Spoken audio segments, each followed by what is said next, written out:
Okay, so we're about to kick off Farrell's Fighting Championship, very first installment. I'm myself, David Farrell, and William King Cobra Cooper with me here today. We've got a grappling match here, 91 kg, 2 blue belts, sub only.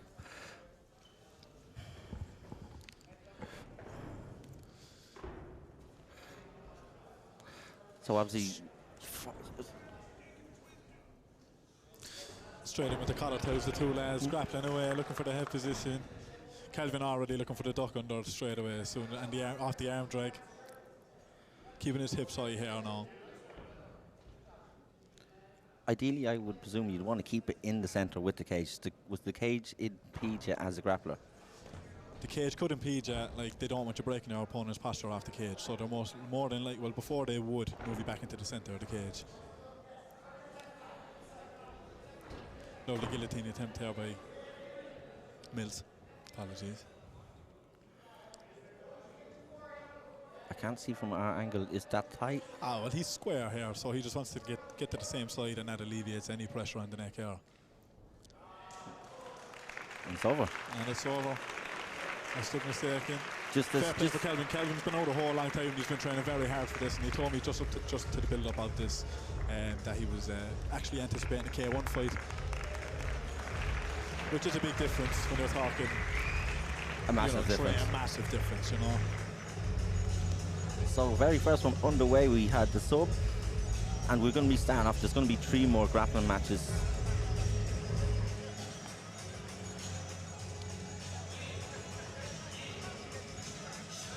The guillotines are funny like that, you know, because you want to try to get to the same side as the choke as quick as you can, but like, you know, usually when the hips are locked in, there's not much you can do, you know. It's more about how much have you got left in you to try and get to that opposite side, the same side, you know. Yeah, no, the place is very impressed with what the boys have done here today with the show. Two young guys. With the dream, they have plenty of ambition, and I want to give the boys huge credit for making this come to fruition, because this has been in the woodwork for a very long time, and they never let the dream die. You know what I mean? Like they really work to make this come to fruition, and I can only see a prosper from here on out. Like, this is unreal. Yeah, no, especially it's good to have more in the Republic.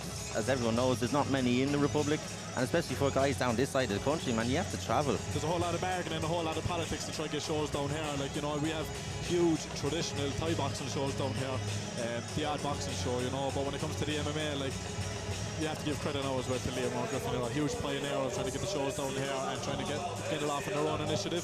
But I'd like to see the boys now kind of stepping in and taking it over. As they said, they show by fighters for fighters, so I'd like to see this have a good long legacy, because I'm sure they just invested in a cage now as well. So yeah, you're only investing in a cage if you plan on having it more than once, like, you know. Exactly. It's the start of things to come, and Fu is it's just fought his second pro fight as well. He's a lot going on. On their table, like, you know what I mean. But it's nothing to the boys.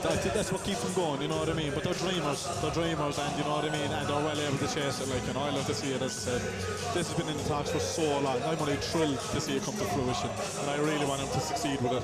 And they can. It's only about the effort you put in behind it. You know what I mean? Like, it's just, you're going to get out of it what you put into it. You know what I mean? Exactly. They always give 110% to everything. They want. 2 incredible young men, yeah, and a fantastic show. I'm looking forward to this. It's an honour to be sitting here beside you calling this. Welcome to the north side.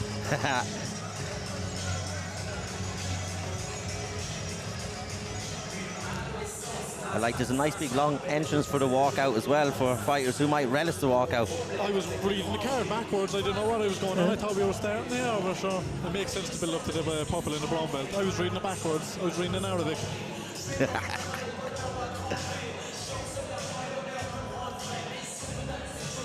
And our very own Cork's well-equipped Bubba Shakespeare announcing tonight. No better man, huh? Yeah. Now some usual faces here. Derek Hickey, PFL referee and judge. If you're well familiar with the Irish MMA scene, there's a lot of familiar faces. There's a lot of familiar faces. A lot of faces I haven't seen for a while, a lot of faces I seen last week. You probably interviewed a lot of them. I probably have. Bubba there now again. This next fight, 1 round of 8 minutes submission only. Introducing first, fighting out of the blue corner, representing Glory Grappling and Broom Grappling, Cherry Canwell!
No rash guards. First observation. Yeah. It looked like one was surprised.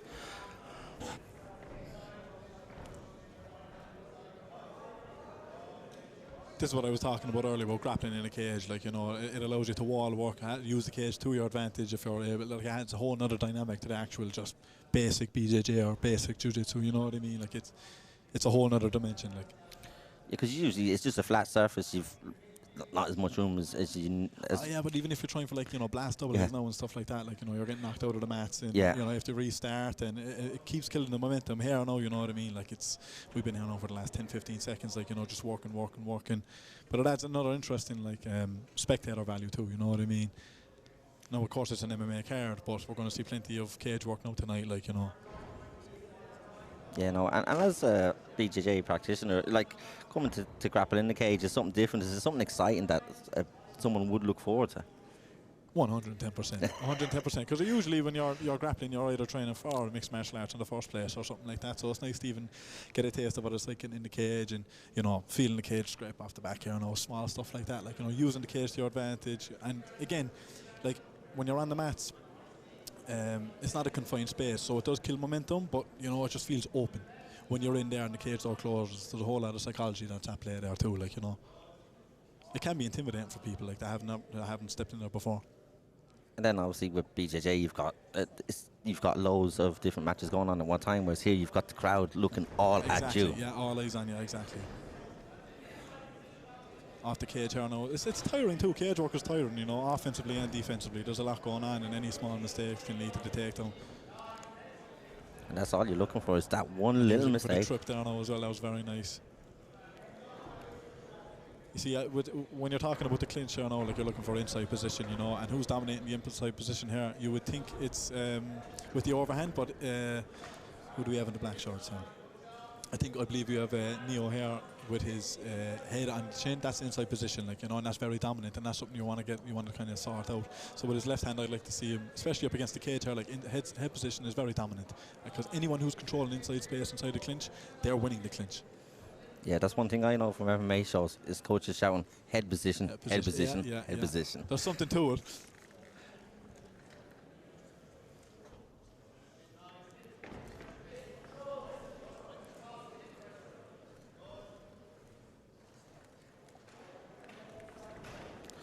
We've got the guys from Galway in the corner as well. We've got Michael Cronley, who's just back from the IMAFs, from Conrick with Kevin Moran.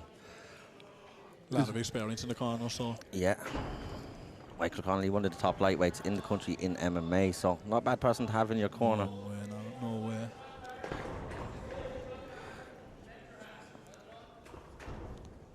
It's very hard to do anything when your opponent has your posture broken like that.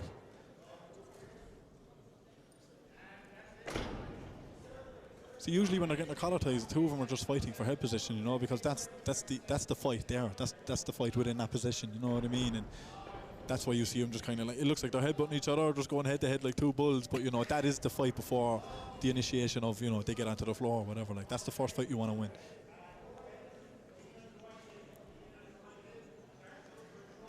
And the cage gets very tiring. But again, offensively and defensively, it can wear you out.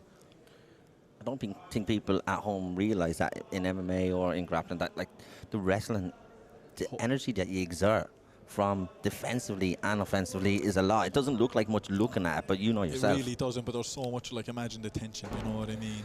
Imagine the tension. So we have an inversion here from Cadwell, which I know a lot about the inversion game, don't get me wrong, but Neo here done the right thing, getting his head to the hips, hands around the back, and just try and close off the space there. Like, we see Cadwell here now is after, like, getting the body triangle, and he's actually looking for a triangle here. He actually has it. He does have the triangle, and he's going for the armbar. That's an inverted triangle, he does have it. Very creative. I'd go for, like, he'd want to go for the arm here all day. Like, you can see that he's just an inch off hyperextension. I won't focus on the triangle, just because you can see there's a bit of wiggle room. His mouth is kind of moving in and out of there. Like, if that was a choke on the actual artery here, like, and if it was an actual choke, there wouldn't be that wiggle room. So he'd want to go for the arm here, either stick it into a Kimura or go ahead and try and wrap it around the hip. But I wouldn't give up on the arm. The arm is there. Yeah, just keep the triangle locked to keep him in position. There you go, there's the sub. Got the finish. As soon as they went to the back, lovely stuff. That was very, very nice, very creative. Very creative, lovely. And I thought he was trying to go for the back, but usually in that position you're too high, but the triangle setup was there all day for him. That's clearly something he gets in the gym every day. Yeah.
Yeah, so we've got two subs in the two BJJ matchups. The BJJ community is massive in this country. I didn't realise. The rate is growing is insane. The rate that is growing is absolutely insane. Like, it's amazing to see. And the amount of success, not just competitors, the amount of successful competitors now we have abroad as well is amazing to see. Like, and we need that because there's a lot of talented people in the country, you know what I mean? And for such a small population, like, it has infected us, you know what I mean? Like, when we go to some BJJ competitions now, we can have the biggest team there. When before there was an individual and he's not originally even from Ireland, he moved to Ireland, I became a jiu-jitsu coach or something like that. But it's amazing to see the growth in the actual, like, you know, local communities and stuff like that. Like, and you know, communities need sports like this. At the end of the day, they do. Like, before it was just a good old boxing, Thai boxing. You know, BJJ is so diverse, it's unbelievable. 1 round of 8 minutes. Introducing first, fighting out of the blue corner, representing Silver Black BJJ, John Kavanagh.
I'm excited for this one because I've talked Alan a few times. He's an absolute savage. He's an absolute savage. He's been competing abroad. Like, his name is known on the European scene in the IMAs, in the teens IMAs, and you know, like, his hard work is getting him far. So I'm delighted to see. And what I wanted to mention earlier, forgive me, like, you know, when you're talking about the jiu-jitsu tournaments, like, usually you're reserving energy for the next opponent. You know what I mean? A lot of these boys would have already competed in grappling tournaments. Like, in here you can leave it all out there. So a lot of them are hunting for the finish straight off the bat that you don't usually see. I can't see exactly. That's a boogie choke. Did he get it? He got it. Wow. Wow, John Kavanagh with the boogie choke. John Kavanagh with his parents knew what they were doing anyway, putting him into jiu-jitsu when they were doing John Kavanagh. That's what I said to him. I was searching you to try and find out about you, and it was so hard because you had to go through John Kavanagh. But when I put in Jim Silverback, that's another creative finish. There's no shame in that, lads. The boogie choke, it's after infecting the game now like crazy. Like, it's just one of those, you know, you can just get caught in it so easily. Like, you're on side control, top, you're in a dominant position, you know, and the next thing all of a sudden there's nothing you can do once you're in it. There's not a whole lot you can do. Once you're in it, you're in it. Like, you know, it's one of those ones that gets tighter and tighter. Yeah, there was actually one of them at the IMAS recently as well. You don't really see many in MMA. It was just last week. I'll see if I can. I'll send it on to you if I can find it. You rarely see them in MMA. Yeah, Cage Warriors had one. That's Craig Jones. Like, you have the likes of Craig Jones and Bravo, these boys coming in, absolutely revolutionising jiu-jitsu, like, and that's the thing. The sport is growing at such a rapid pace. Like, you know, like 6 years ago it was leg locks. Yeah. And now today it's all this, like, you know, Craig Jones, like, hyper grappling type stuff. You know, it's insane. Like, the rate of the growth is unbelievable. Yeah, it's like Eddie Bravo would have had his time with the rubber guard and stuff like that. It just evolves constantly. And now it's all the leg locks. Yeah. Now it's all leg locks. You know what I mean? Or if you're Paul Reds or Redmond, toe locks. he's got a few of them in MMA. No, credit to him. Credit to him. It's cool to see though, but trying to keep up with it then it's a different, like, you know what I mean? Once you're kind of setting your game, you're setting your game and learning a new thing. It's so hard to adapt, you know what I mean? It's so hard to adapt. Because people learn to defend against, obviously, everyone knows leg locks are coming now, so it's defending, so that's nullified, so then you have to evolve. And like, nobody knew what to do when Honey Hold kind of came out, you know what I mean? Like, I don't know what other words to use than came out, but like, when Honey Hold came out, like, you can never turn up the professional scene with Honey Hold and stuff like that, but it's just about getting ahead of the curve. So it's almost like put the rest of your game to the side. Now, all these boys are proficient, but put the rest of the game to the side and master this, and you clean up. And then when that gets too old, you start going into Craig Jones, boogie chokes, and you know what I mean? Like, nobody knew how to defend rubber guard back in the day, or, you know, small stuff like that. Like, you know, it's unreal. Twisters, everyone was bricking it when the twisters, like, you know, oh my God, I don't want to break my spine, you know what I mean? But sure, nobody knew how to defend it. Then, like that, just like I said, be ahead of the curve, think outside the box, and like that, stand out by yourself, create the pattern. But that's why it's so hard to constantly be relevant. Yeah. So the boys, when you do hear prominent names in the sport, like, they've earned their keep, you know. Yeah.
Paolo's looking forward really, to this one. he's really relishing the walkout and the Well, event. I don't know if there was a bit of psychology at play there using the same walkout. Did he request that, or was it just by coincidence? You know, let me steal your shine, let me steal your poem.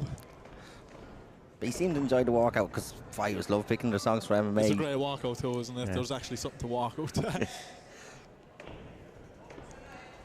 So this is the fourth and final. We've had 3 subs already. We've had 2 very, very creative ones as well. When you see him on the MMA undercards, as I said, like he gives boys an actual purpose to go out and try and finish it rather than trying to reserve energy, and it adds a much more exciting dynamic to the grapple.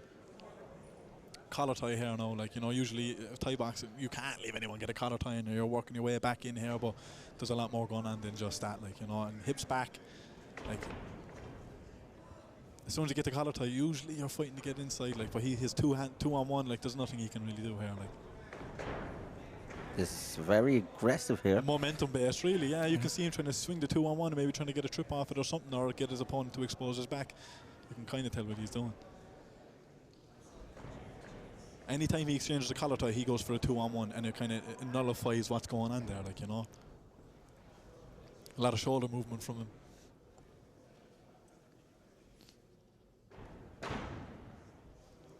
We got a 2-on-1 here now, you see, but it's not very effective because he needs inside position with his hips.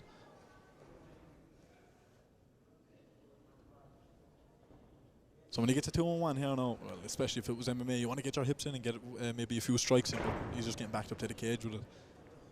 I'd like to see him go under. Anytime he gets a 2-on-1, his opponent's kind of lifting his elbows up. That's an opportunity to go right up under, or maybe he takes something there. And he wasn't finding success with the collar tie, or the clinch, so he just wanted to go straight for the legs. Like, he has inside grips here now again. There's a pull guard. Whoa. Nice. Just tangle up the legs here now. He's clearly comfortable on his back. He knows what he's doing.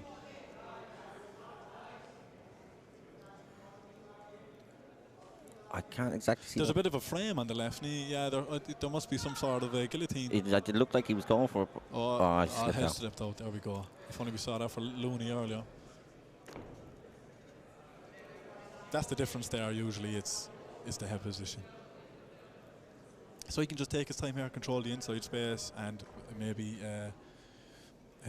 trap his opponent's left leg and maybe move off to side control. But he's going to advance from here. He wants to get past the hips. Chest to chest somehow.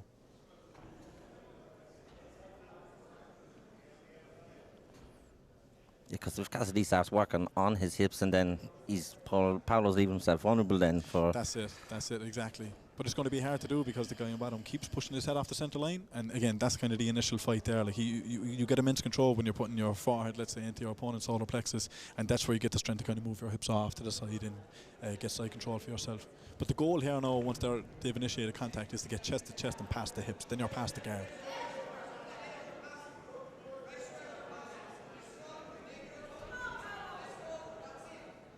Like, he has them all tucked up to one side here now. Like, I do see him eventually going for the pass, unless he establishes a frame with his right knee and posturing back, but his posture's too broken at the moment to do that. Like, he can do a lot with that right frame right now, but I think he just wants to get back to close guard rather than standing it up. And what's the point of standing it up if you're not going to get points for taking your opponent down?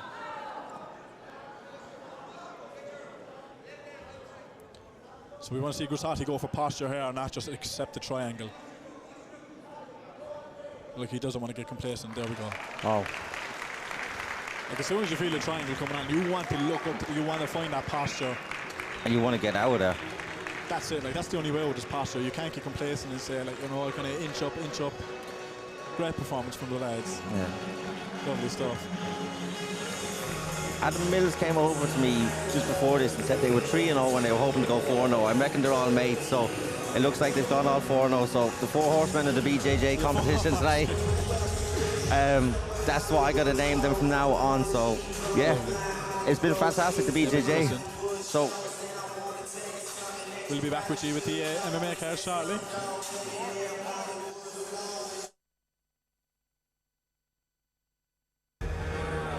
Fantastic fights.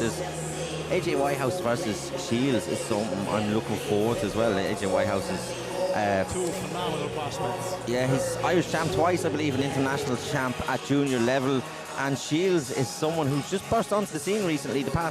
I interviewed him about 2 months ago. He's had about 4 or 5 fights you mentioned since. that earlier. Yeah, that's right. Whether it's boxing, K1, MMA, he's just all go, and he's on to me about trying to get matches on cards as well. Yeah, it just we've got Jessica as well versus Ava, which is going to be a fantastic one. The boys done very well. They've got Dr. Muay Thai team from Portugal over, and they've got a couple of fighters here. So Ava's one of them, and there's a couple further up the card. Matthew White then we've got from Keane Heaney up is going to be MMA, but the K1 bouts I really like. They're very exciting striking wise, and yeah, place is very it's great experience too. Like when you're talking about mixed martial arts fighters, like I always encourage everyone to try and step out the comfort zone and go to the K1 rules, go to the Thai boxing rules, do boxing, do just grappling, you know, experience it all, because it's all so different, you know what I mean? It's not just MMA, like there's so much more to it. Yeah, no, 100%.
Every night, late night, gotta watch this shit, don't wanna make them sick. That's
so the walkout's taking a bit longer now. It's not the first time the Celtic Symphony has been played in the Piarsaigh, let me tell you. And it won't be the last. No, And it won't be the last time it gets a pop like that. I'm looking forward to this one. The boys are bullying. The boys are bullying. And being the first one, like, there's a lot more energy, I feel, when you're opening up the card, I don't know, and you can kind of tell in the boys' eyes. You'll see, I say this one's, they're going to be swanging. So correct, so big swings from the boys straight away. You do want to step in with a jab at least. Correct me if I'm wrong. No, but in K1 you can only clinch for a quick exchange of 1 or 2 knees, and that's it. Yeah, it's very little. But like you said, you'd want to be working. So you're not dominating the clinch, and you're not dragging them around, controlling them. You can do an Oriental rules, which I seen the weekend. You've got 10 seconds in the clinch. You can knee and throw. You get a lot of work in there. Yeah. Here it's more exchanges. It's exchange based, isn't it? 2 or 3 knees and you're gone. Yeah. 1 knee. Okay, we'll correct it. Sit corrected. Big overhand. But you can see the wind-ups. You want to stay a bit composed. Maybe that's the adrenaline getting the better. Oh, he caught him there. Own caught Jordan. Oh, he's caught him again. See, this is with the overhands. Like you said, if someone... It gets wild though, and then when you're both exchanging like that, like, you know, the fellow who gave it can also end up taking one, you know what I mean? Justin Gaethje, Max Holloway. Look how that ended. And look, you see them, I like what you said, that someone needs to establish the jab to try and just put that in their face. Get the composure, and then you end up finding the sink, you know what I mean? Then you end up, it's kind of like a dance, you know what I mean? Superman punch. Like it's all wild. We haven't seen the basics 1, 2 yet. It's been overhand, Superman punch, knees, kicks. I think, like you said, it's the energy. It's the first in there. It's and the crowd popped out. You get caught up in the whole lot of it, you know. But like, this is 3 rounds. It should be, yeah. It should be 3-2. We haven't got the information right in front of us. We were last without that. So, yeah, I'd like to see someone establish the jab. It's like that. If someone keeps coming at you with the overhands, you keep putting the jab in their face, they're going to think about it. Well, you get caught up in it, and then you can't hear your corner, and then you're kind of fighting for your life in a sense, where you got hit hard, and then your opponents, like, you need to hit him twice as hard, and then you can get caught up in a grudge match. Find the jab, go back to your basics and what you were doing on the pads, because this is not what boys are doing on the pads. But the boys got caught up in the energy, lapping it up, and I'm glad to see him make the end of round 1, because that was wild. That was wild. The 2 boys, Owen definitely wants to get the knockout in front of the home crowd. Without a doubt. And I don't blame it. After coming out at that song, you need another pop after. Yeah. Like that. Obviously, you've got in his corner, you've got Liam O'Griffin, who is a fantastic... Liam and Pa. Yeah, Pa, fantastic fighter. Professional, has all the experience in the world. Under Liam's mentorship, of course. And Liam has a wealth of knowledge of the sport. Does so much behind the scenes. For so many years, don't get me wrong. I was at Chaos when Dan O'Sullivan fought Blaine McGill, and I would talk to Liam quite a bit, and he literally told me what was going to happen in that fight, and it happened to the T. Yeah. Albeit Dan did take a big right, and he did get dropped. That wasn't part of the game plan, but once he got back up, he then finished the fight out and won the title. What I know, Liam, he'll ask Jack here now. Relax, calm down, establish your job and go from there, because he doesn't want him getting caught up in the emotion of it, you know, and you can't blame him for getting caught up in the emotion, but when you get caught up in the emotion, you can't hear the corner, and then it's kind of, you know what I mean, you kind of, it shudders then, like, so I'd like to see the boys establish now cool, calm, collected pace here now, and try to get some points on the board, rather than trying to knock each other out. More power to them. It's entertaining, nonetheless. It is. Whatever happens, it's going to be fun for us, because we're not getting knocked out. Hopefully. Well, maybe. Go flying. I have to get out of the north side of Cork fairly quick. Anyway. There's only one road of the north side of Cork. Yeah. We'll see.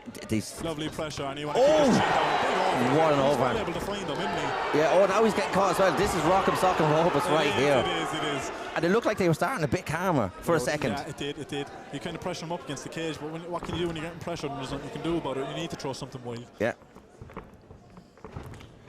Move. Attack the leg and move. You know, if your opponent's pressuring you, you kind of want to immobilize him a bit. Attack the leg. He's going with backhand there from Jack. Unreal. He was only caught off balance there. A lot of the time when you're trying to throw something and you get caught off balance, it looks bigger than what it is, but sometimes that can go against you on the scorecard, you know. I have a feeling this might not make. I think one of these overhands is going to land. Yeah, no, they're definitely hunting for it because the two boys' hands are down by their rib cage and their chins are up. So someone's looking for it. Someone's looking for it. Either today or going to give one. You see how it's after calming down on pace? You want to establish your jab here, attack the lead leg, and just keep circling and keep control of the centre of the cage. He's doing very well for the opponent. He looks a little bit bigger. He's bigger than him, but because he's kind of posture down a bit, he doesn't seem it, but he is bigger than him. And he's calling for him. He's calling for him. Lovely stuff. I like to see that leg kick a little bit more after the exchanges. They land every time. Finish the 3-4 punch combos with a kick every time. Don't just throw the kick out there, because if you get jabbed in the face, it'll score big and you get caught off balance, and that's not what you want. Yeah, like that. Like I said, just a little kick coming out just to add an extra point. And there's kickboxing. Like the kicks score huge. Like way more than if 2 or 3 punches land. Like the kicks score big.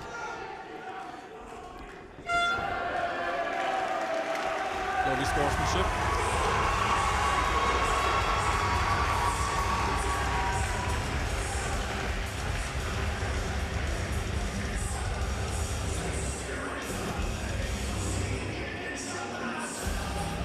What I look for during the intermissions, during the rounds, is how calm and composed is the corner trying to get the message across, you know what I mean? Because that kind of shows you the state of where the fighters are.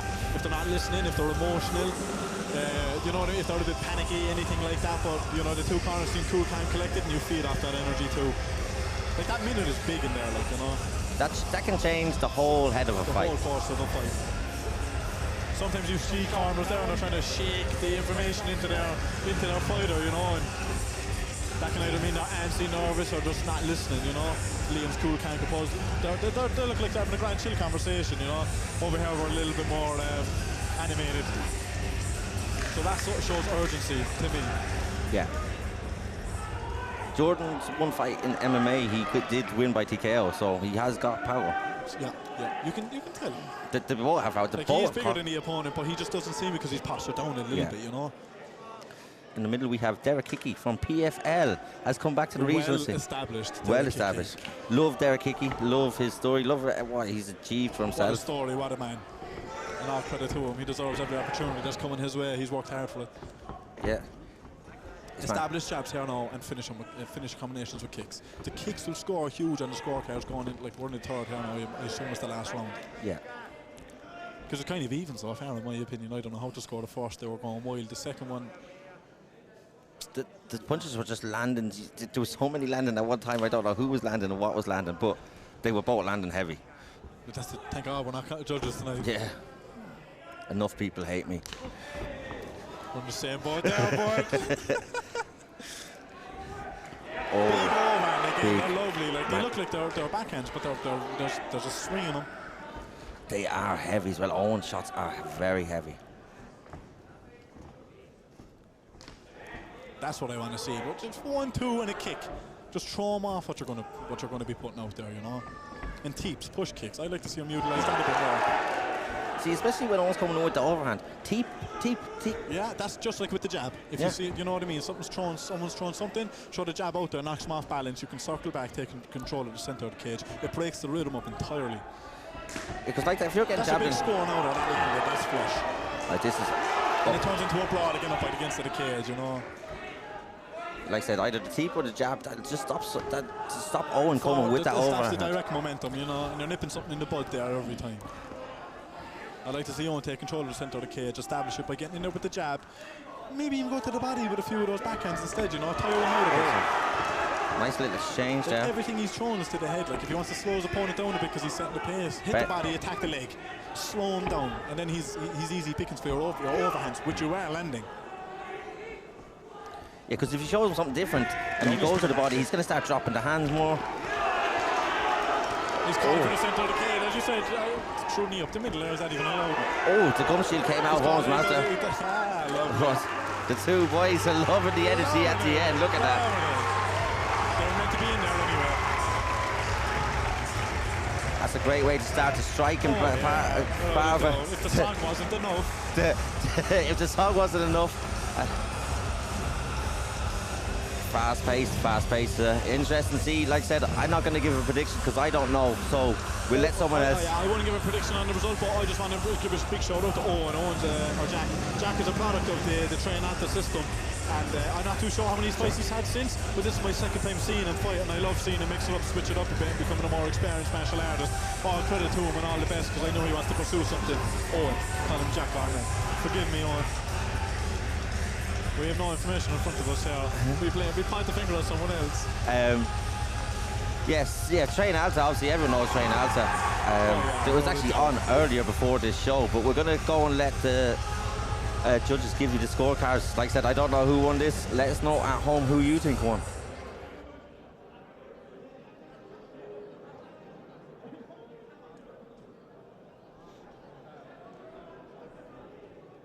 And the winner is the red corner!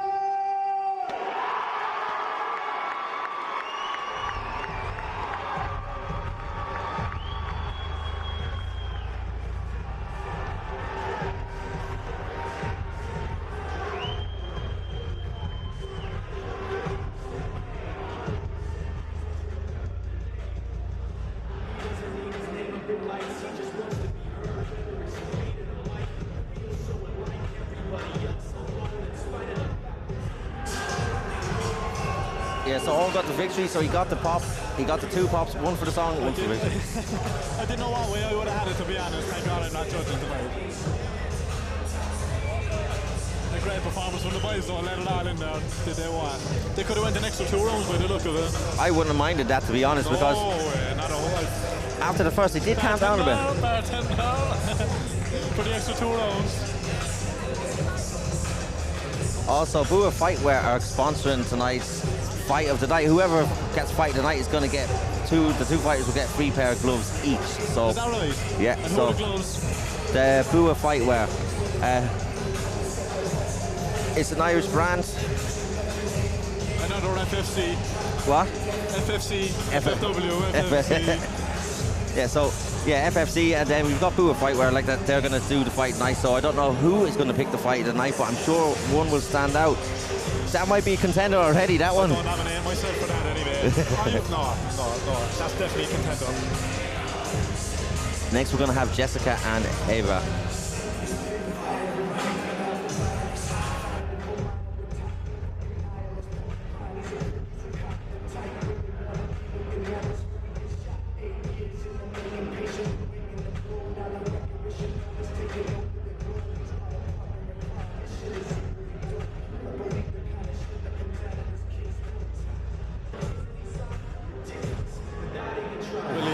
Unbelievable.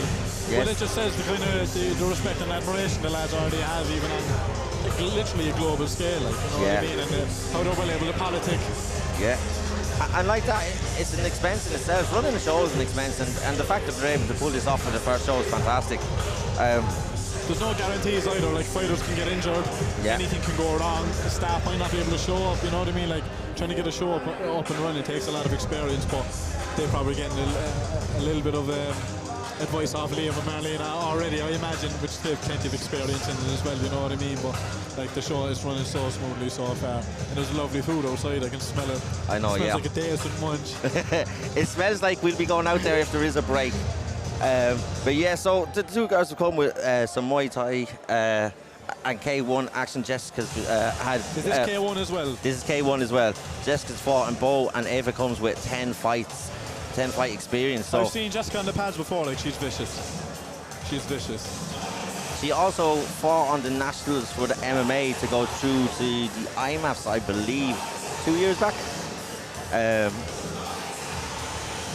Yeah, so this will be a good one. This will be a good one. Because she's just recently back from travels in Brazil, I believe. That's right, actually, you're dead right. Now, what I'm more interested in seeing here, like you mentioned, Ava's from Portugal, a Muay Thai gym. Like, is she going to come out with the toe tapping? Like, you know, is she going to come out with the Muay Thai style? Because again, you know, there's a reason for that in Thai boxing compared to kickboxing, you know. But usually when you kind of get that into it's hard to get out of, you know what I mean? Even MMA fighters that have Thai background still go in there with, you know, with the sway and the bob and the swag of it, like, you know. Yeah, 100%. I was at a show last week, Artemis. It was an all-female show. It was the first one up north. and there was a couple of Thai fighters on it as well, and the scoring's a bit different as well from that, and like you said, the stances and stuff like that. So like just huge emphasis on the kicks and the kickboxing. Like, huge emphasis, like, you know, even 2 or 3 kicks can do more points wise than 6 or 7 good lands, like with a backhand or anything, you know, even if they've done damage. Yeah, because in Muay Thai you've got elbows, knees, the clinch. Clinch is a whole different ball game in itself. So like having to not worry about that in tonight, you know, it's. I was mentioning in the jiu-jitsu earlier, like, it's such a different ball game. It's a fight in itself, like, you know.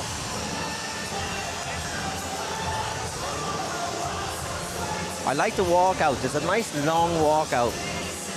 It matters because it plays into a fighter's visualization of how the night's going to go. And the walkout is such a big emotional side of it, you know what I mean? Because up to the walkout, like, nothing else is in your control once you get into the cage. You can't control how they're going to react. Like, so the walkout, like, you have control over the song you're going to pick, your kind of swagger, how you're going to walk out, if you're going to pick your flag. The camera, am I sitting there? Am I blocking the camera? Am I sitting there? No. All good. All good. So it's the last controllable before you get into the cage, you know. So it matters. The walkout matters, and having a big long walkout, you know, it gives you that little bit more control just before you get in there. Yeah, the fighters love the walkout. Like I said, it's in their control. It's emotional, like, it is. You can use it for mind games if you want. You can use it, like we you said. saw earlier, no, with the 2 songs, I believe that there was something to that. Yeah, that was why, because he came in very aggressive. Paolo did with the pushing the head-to-head, and I think he was trying to psych him out. But I've seen fighters fight on shows and lose the fight and be more upset that the DJ didn't get their walkout song right.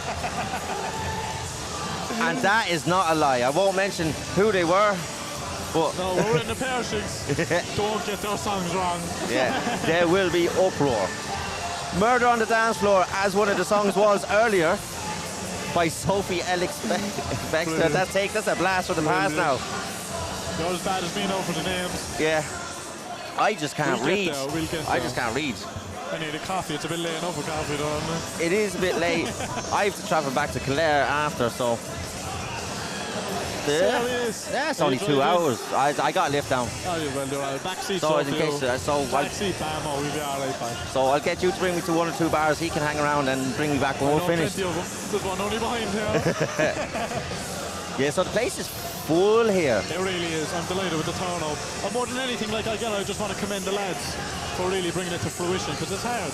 You know, you can get lost in the sauce of trying to actually get it to fruition and say, nah, this is too much. I won't bother. I just keep fighting on shows. But to actually even have the turn-up from now and everything, like, there's a load of people here for family, friends, but there's actually a load of people here just to support the lads in their endeavour as well, which I love to see, because SPG Cork is such a community-based gym. Not many gyms are, but you know, the motto of SPG, one tribe, one vibe, and they really embody it, you know. Yeah, and that's from the top down. Like we talked about Liam and Marlene and the stuff they do behind the scenes for the likes of Ima and stuff like that. Isn't, not that it's not highlighted enough, I just don't think people realise what they do. It's and not just them, the board. They've really become pioneers. Right, so we're going to let them have their walk out, and we're going to wish for a second.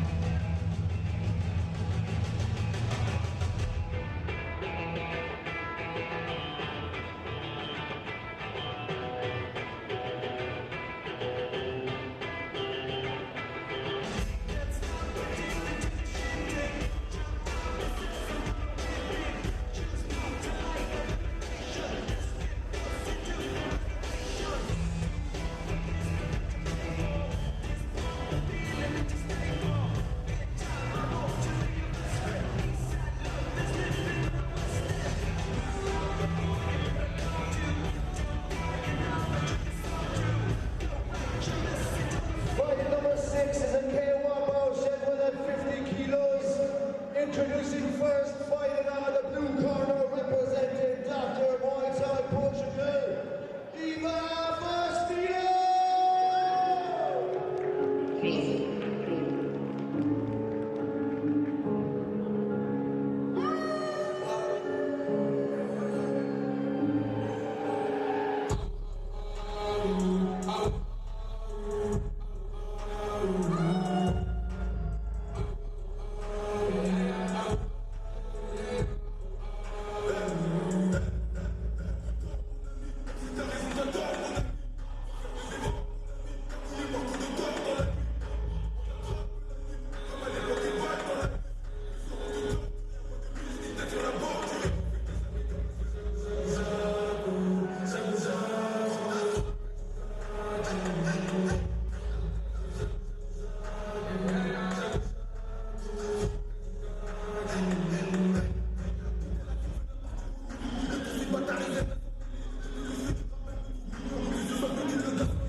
Okay, so here we go.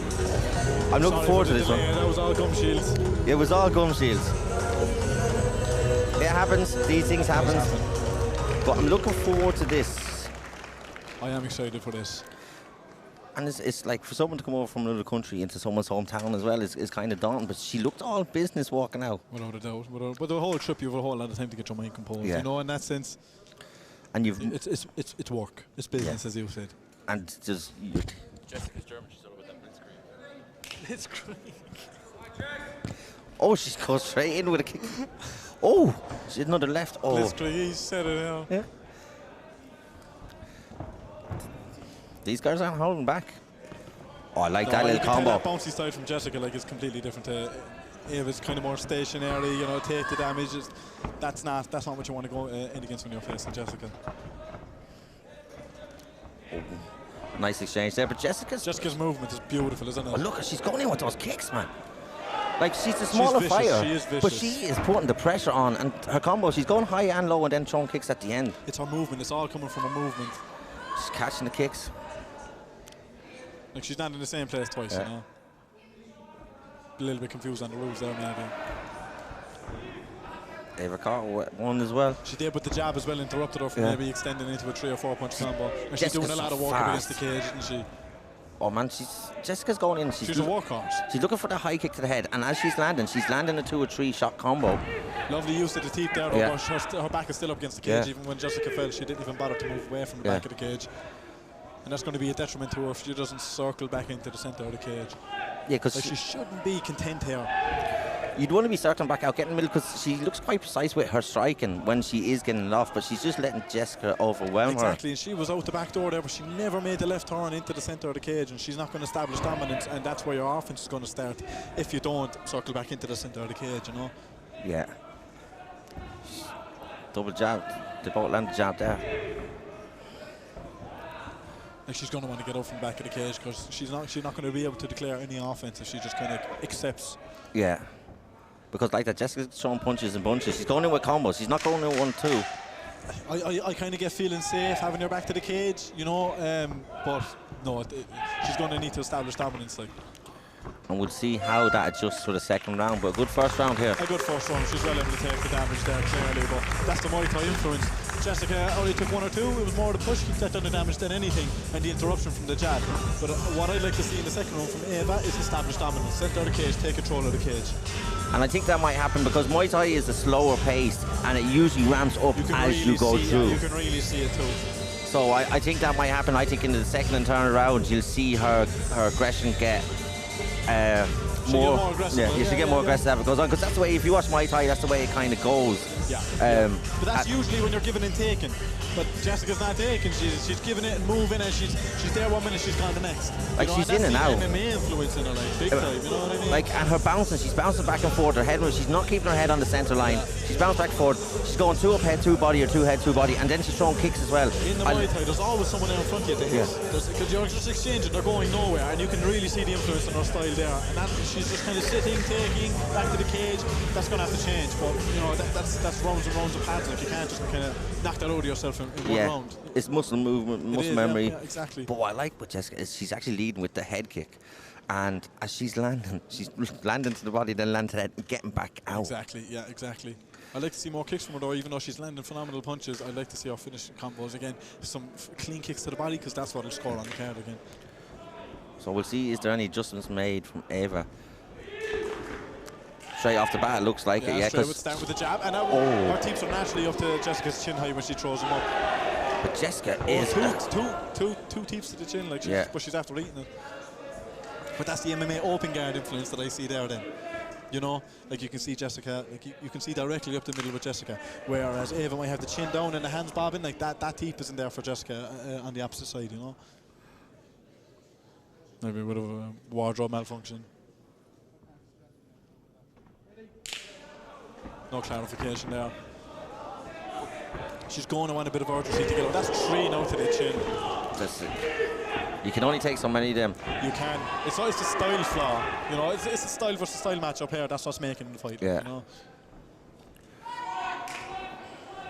Like, you can see the elbows wide, but the gloves are protecting Ava's chin, whereas Jessica's kind of going in there and her kind of arms are parallel with one another, you know. Ava looks like she's getting frustrated here as well. Because she just needs to stay composed. Yeah, jabs and teeps they're working for her when Jessica's trying to get down the centre line. Because like that, you put that teep and just keep putting it. It's not deterring Jessica though. That's the thing. You're kicking her and she looks. It's not. She's but coming sometimes back. It's detriment to your own. You yeah. know? And that would for Ava that'd be a bit deflating as well. And because I think her jab, Ava actually has a nice jab when she does put it out there. And the teep to the face. The teeps are phenomenal, right? But there's only so many of them you can land before. If you miss one, then your back's up against the cage, and then you're vulnerable to you know, taking all the shots. So get off the centre line, get your back off the cage, and start throwing them in the centre of the cage, and don't get backed up. Ava looks like she's a bit frustrated there. Yes, I'd agree. Like besides the teep and the jab, like, you know, there wasn't much else impactful on the fight. Jessica's doing all the work, you'd argue. I think she's having words with the ref. Is it a language barrier or frustration? Yeah, or both. Yeah, she looks very frustrated, and I don't know what the issue may be. Does she feel she's wrong there? I don't know. Yeah. I don't know, because usually when I watch K1, the clinches don't last as long. Yeah.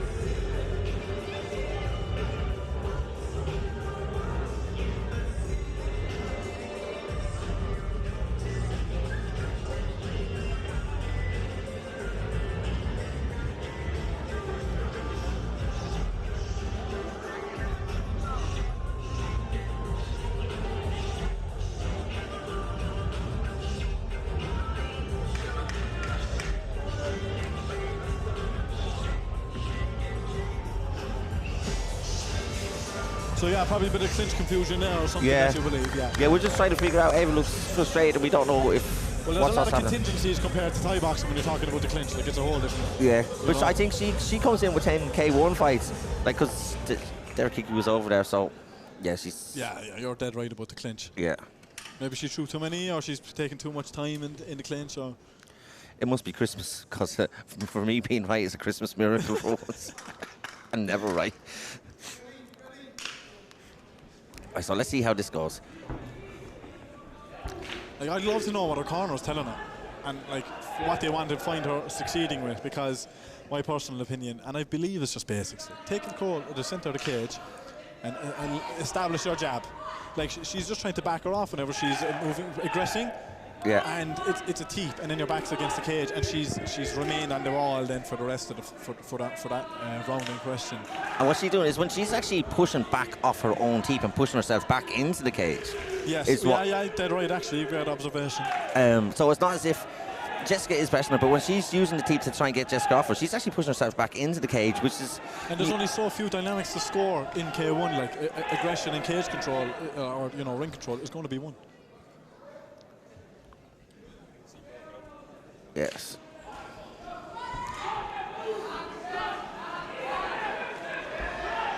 It's getting wild in there. It is getting wild in there. Jessica's just like... She's just ripping to the body. But she's just trying to hold on to the clinch, you know, but she's trying to argue that Jessica's holding on to her. But get off the cage if you feel that way, you know, get off the cage. There we go.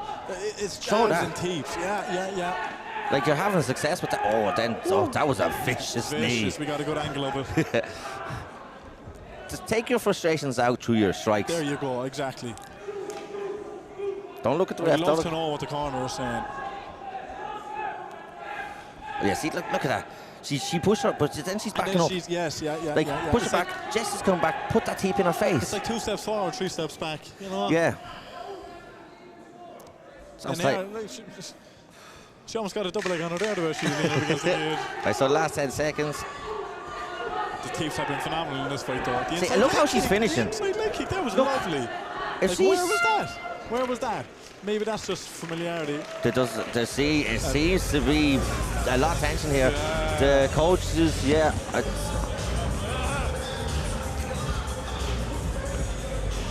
Two-pack is very fitting for the end of that round. yeah.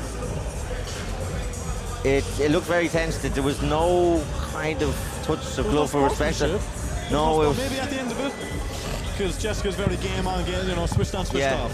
And you get that, and then what happened is maybe once the winner gets announced, it could be. Exactly. Maybe she picked it up the wrong way too, because Jessica was looking completely out of corner almost, and she was looking for the net maybe or something. But we saw something different here anyway. Bobby labbing it up in the cage. Yeah.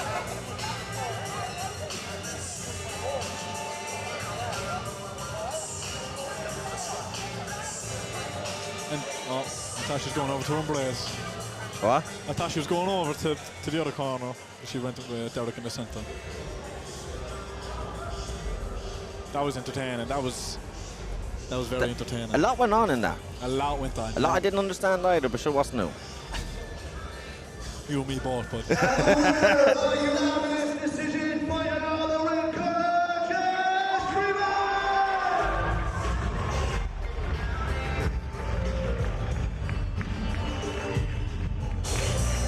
Ava looks very disappointed, but I does look disappointed, but I'd agree. I'd agree from Molly. So. I think that the fight. I think Jessica landed the better strikes. I think she was more active. She's more aggressive. Yeah, it does when there's not a lot happening in terms of you can't differentiate scoring. Cage, ring control is a big factor. Aggression, who's pushing the pace of the fight. Yeah, see, and you know what? That last 10 seconds showed what she was capable of in that fight. Inside leg kick straight up to the teeth, knocking her opponent off balance, and she should have utilised the jab more and maybe found herself with her striking in the first place. She find her footing, but that's what these are for. You watch back on it and you correct your mistakes and have the word with your corner. I'd love to know what the corner were telling her.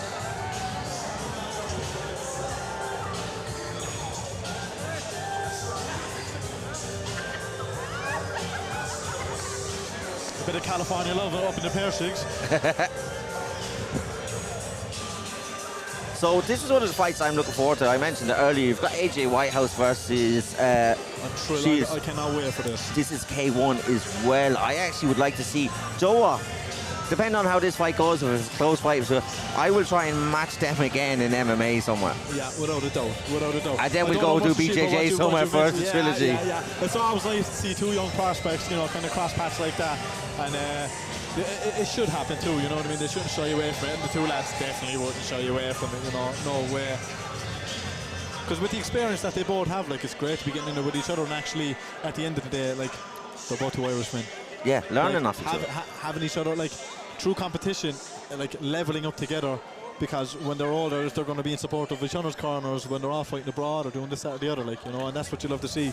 That's what you love to see. That relationship through competition. Yes. It's priceless.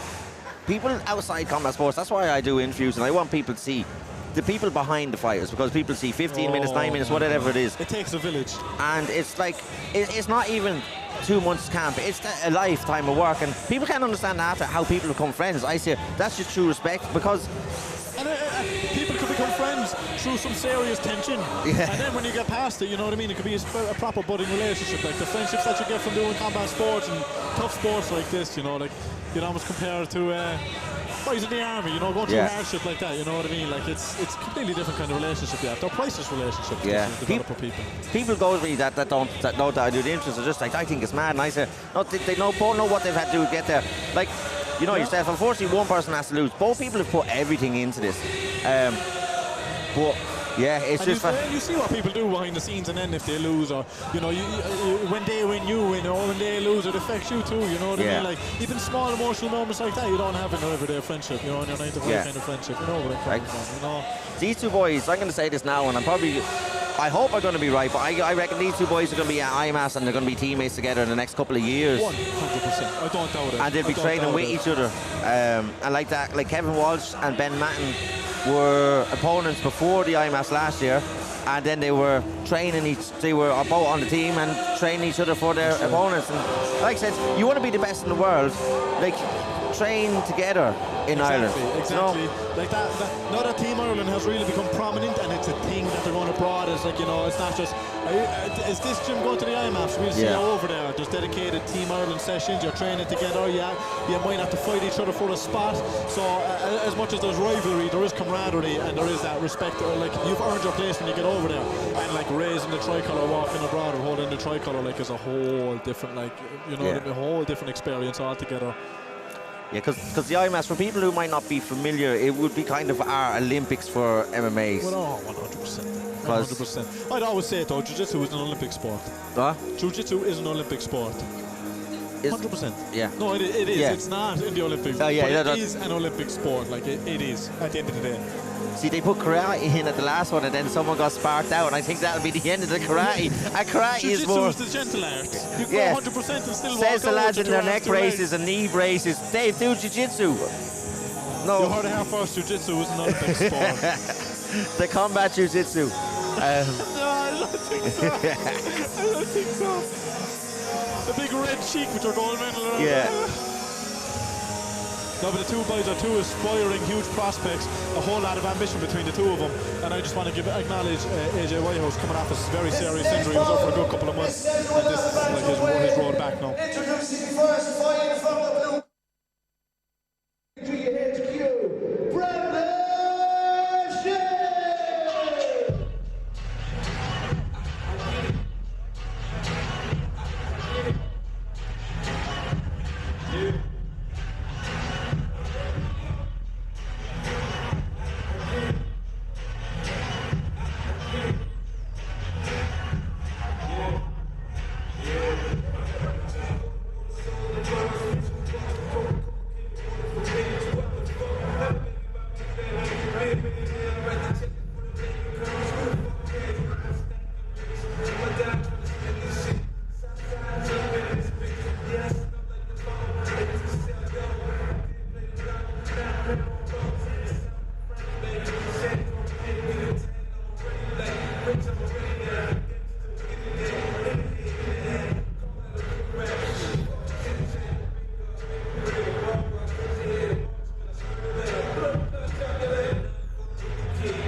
Okay, so there was a bit of a...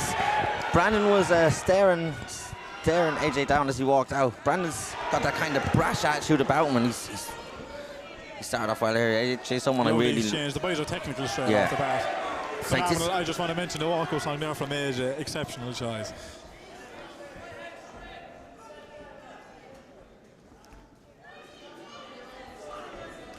Lovely inside leg kick there from AJ right after the jab. Powerful jab. And again, stopping the momentum right off the bat. Finding his feet here now. Like for two young guys, You can just feel it when it's a different technical environment. You know what I mean? see, if you look at the first fight compared to this fight, how it started out, these two boys have come in It's composed. experience, yeah. The composure, like, it's so important, you know, because they know that they have many rounds to go. And like this for AJ, especially coming off an injury, it's a nice one to get back into K1, not full MMA. 100%. Lovely head movement too. Seeing so the head is one of the only three targets when you're talking in K1.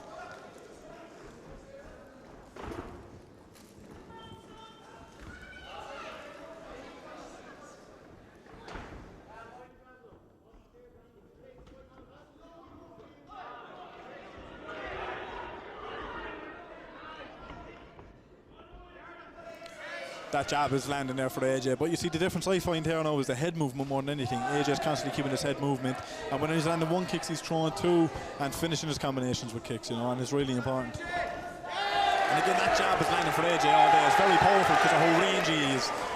Oh, Brandon fires back. This is a nice fiery one. There's a bit of attitude in this fight, isn't there? He's getting a bit emotional here now. You know? Yeah. Come on. And that's because AJ was looking for the takedown there almost. But that's because AJ was just Oh, landing more with the jabs and straight with the spinning back fist. He's like Magomed Sharipov. Lovely stuff.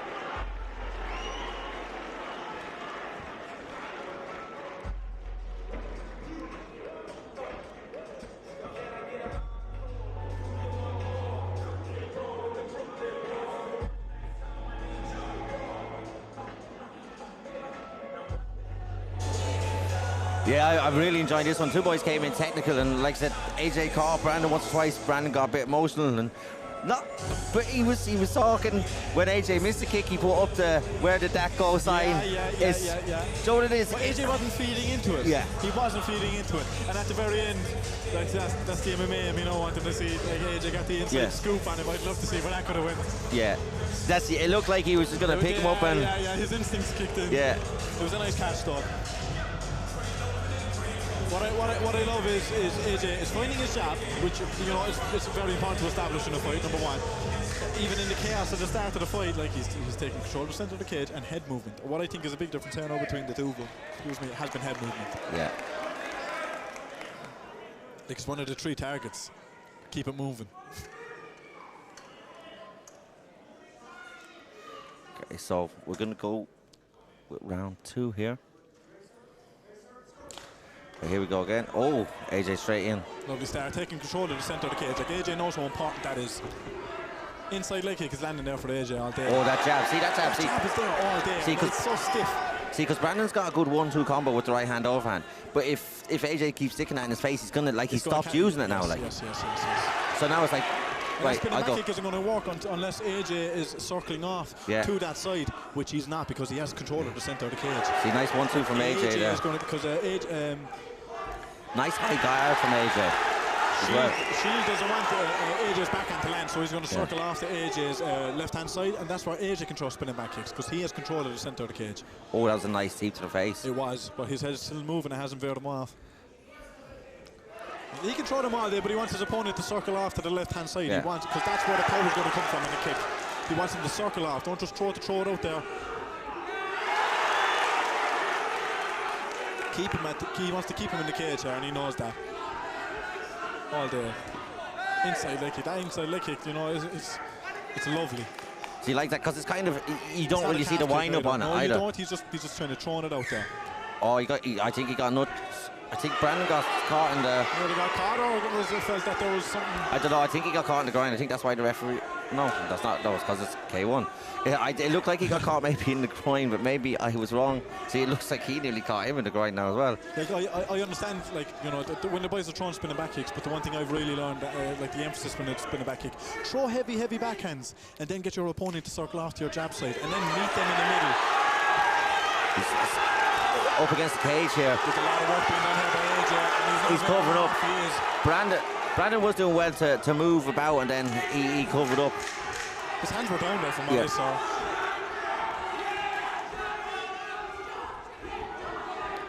Lovely composure for AJ, I just want to say, you know, even with the fight, you know, looking a certain way there for a second. No. This cool, calm composure, he hasn't got the better of him. This is a good fight from the two boys. Without like a doubt. AJ, I see that jab. I don't know what that was there. There was a bit of talk. The ref's not happy with that there. He just missed it actually.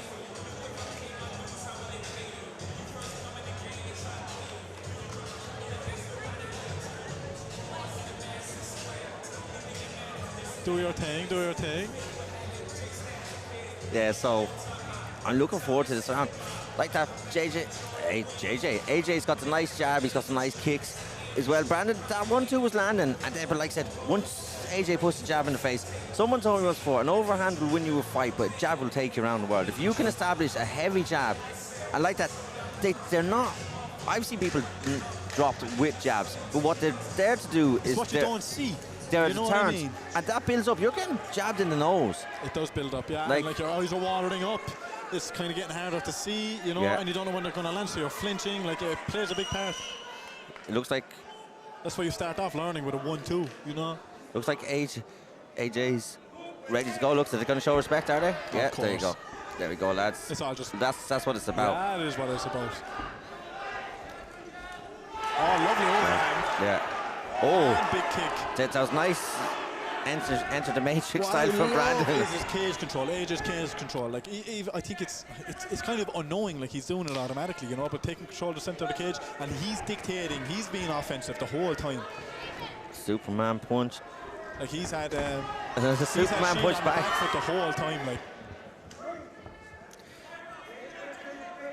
forgive if I bias commentary. Please do. See, I like that head body. Like that. See, I think Brandon's very good when he can get in close and he can get off the 1-2s. Right, I know what you're saying. It's so hard he can to get in into close. Well, someone rangy with AJ number 1, but then when he's controlling the centre of the cage. That's what I'm saying. But when he's coming out, then AJ's got the range to put him back against the cage. It's really, this is chess compared to the first match that we saw was kind of checkers. You know what I mean? This is where you're talking about position comes into play. You know, like how effective your jab is and stuff like that. Like when you have to go back to basics in fights like this. Like. Yeah, these two boys, I want to say, they're only 18, I believe, are they? 18, 19. Say only fresh. Oh, his head snapped back. But he's coming back. Man, this is a fight. These two boys. Unreal. Still so composed, though. Yeah. See, that now Brandon switched his game plan up. He's obviously... Well, he has great corner advice, clearly. Yeah. That's it. That man, with the two... Circle off, just like that. Yeah. Because he kept going with the 1-2, but he kept doing that. He's changed it up a little bit, but he was using a bit more kicks. So he keeps going back to the well, and that's where AJ was catching. But this, I think he needs to take a page out of AJ's book, start attacking the inside of the leg, maybe and get hit the body, and slow AJ down if he wants that. But man, I'll just say, there's no slowing down here. These two boys have got the dog in them. See these two boys. See this. See these two boys here. I am telling you now. You're going to see a lot more of these boys. They'll be teammates, Team Ireland. They'll be teammates. No doubt. That was an excellent showcase of technique. That for me is fight of the night. Yeah, technically speaking, technically, yeah. Like, at such a young age, I want to say they're only 18, 19, something like that. I don't know. Only 18. I believe, well, AJ is just 18. Yeah, because, he had his amateur earlier in the year.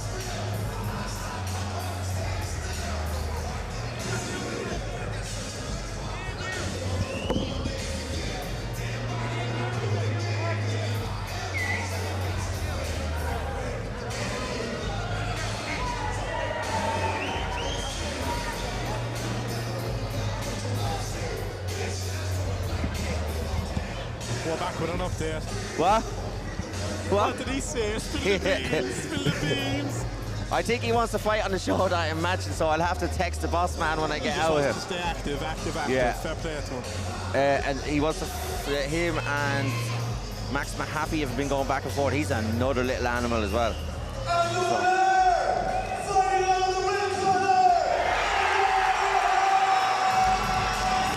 think it was well deserved. Yeah, it was like that. Like, but like, look at the level that the two of them are at. Like, he didn't blow him out of the water. Like, you know, it's technical mishaps. I think we're going to take a break, are we?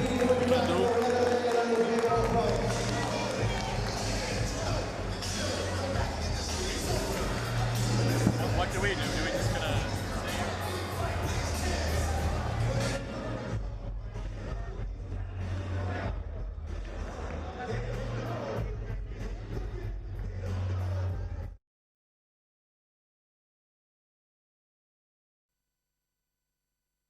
The K1 fight.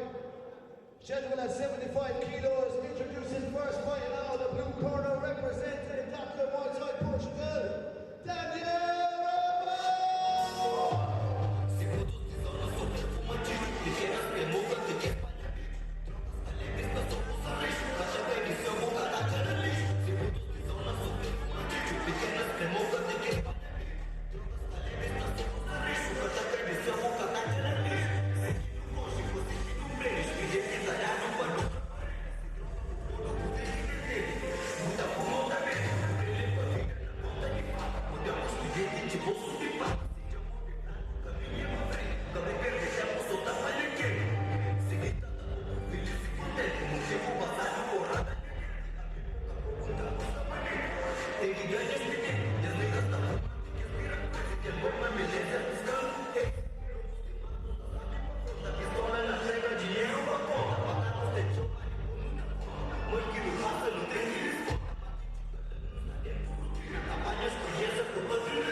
Okay, so we're back from the break. Another K1 fight. Straight back into it.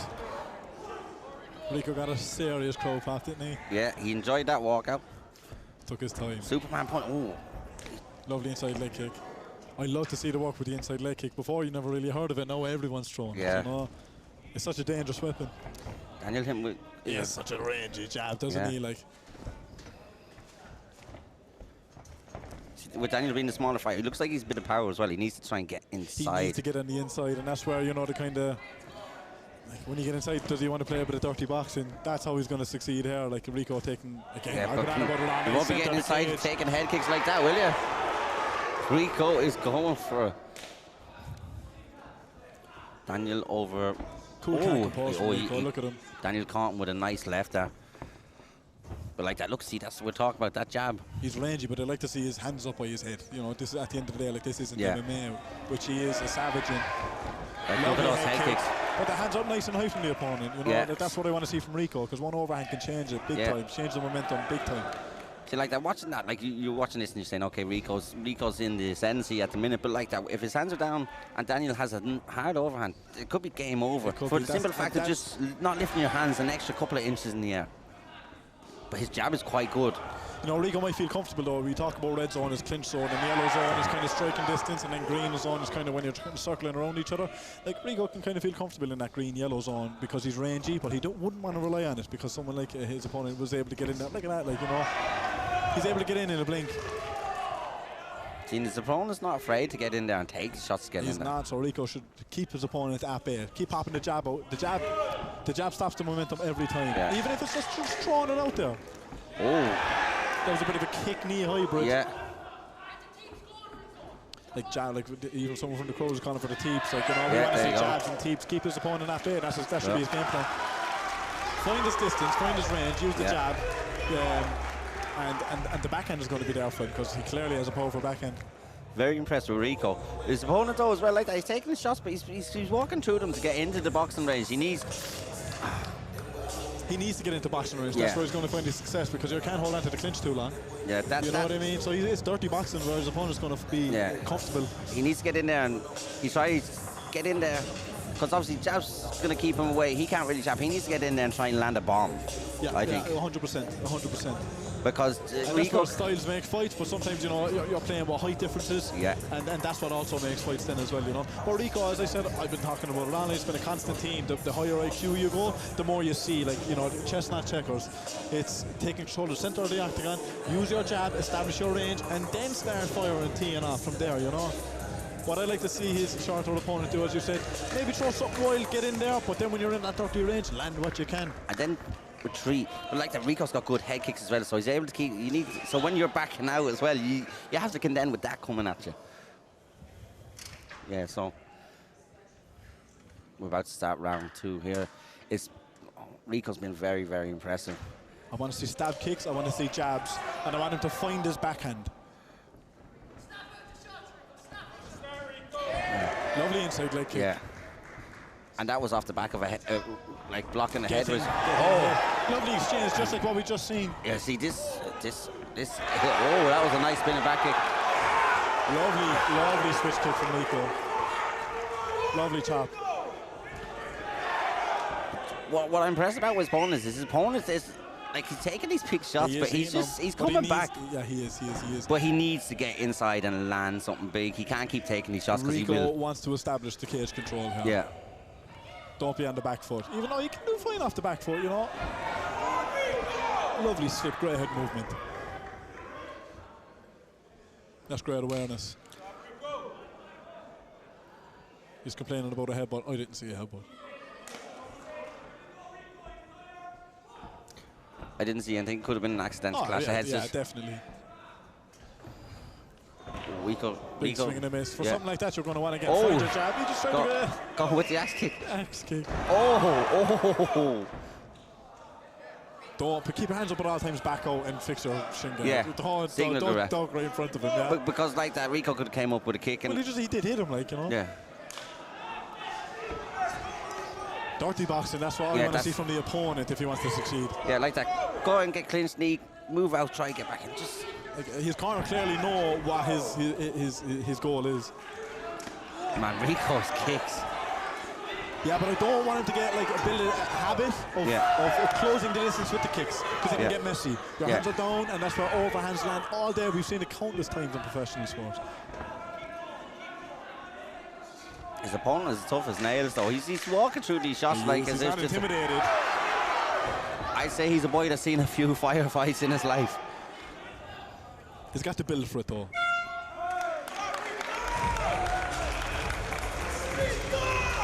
Yeah, he doesn't seem phased by the shots he's taking off Rico.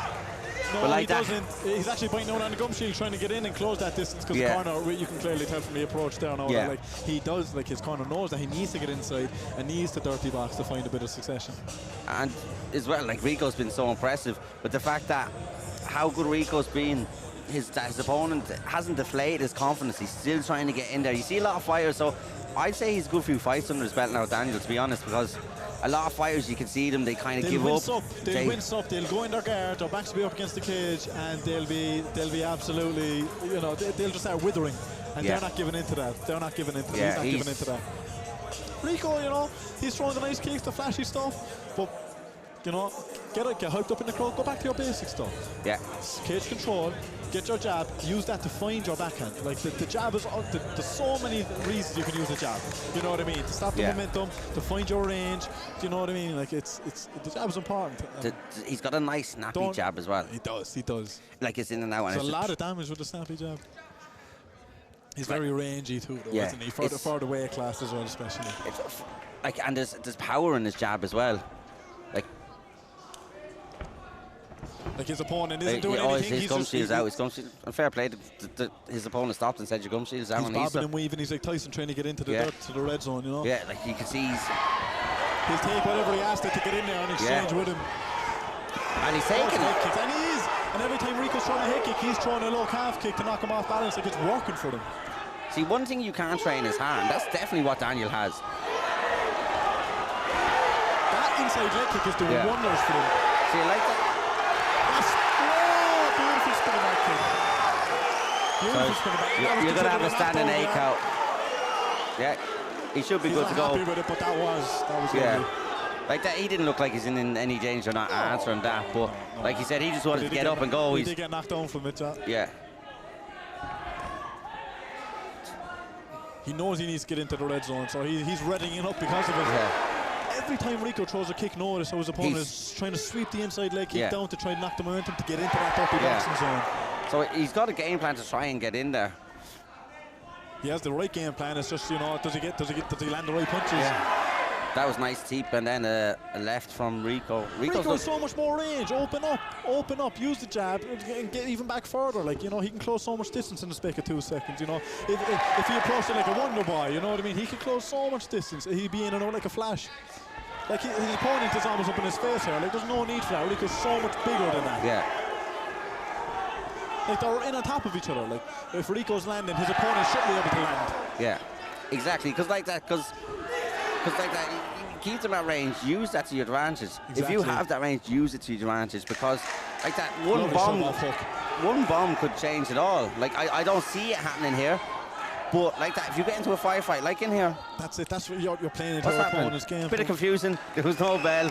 It's all over. That was phenomenal. That was brilliant. Rico was outstanding. Rico needs to work on when he gets tired, open it up and realising his presence in there. You know what I mean? Take nothing away from Daniel though. That guy. That was brilliant. Yeah. To take that many shots. He done everything what he was meant to do. He just didn't land. The lucky shot, you'd argue, And sometimes that's just fighting. No matter if you have the right game plan, sometimes the range and everything, the deficiencies that you have going into the fight, you might not be able to overcome them. But the thing is, he stuck to the claim and he stuck to the end and he fought with heart. Without a doubt. Thought it made for a great fight.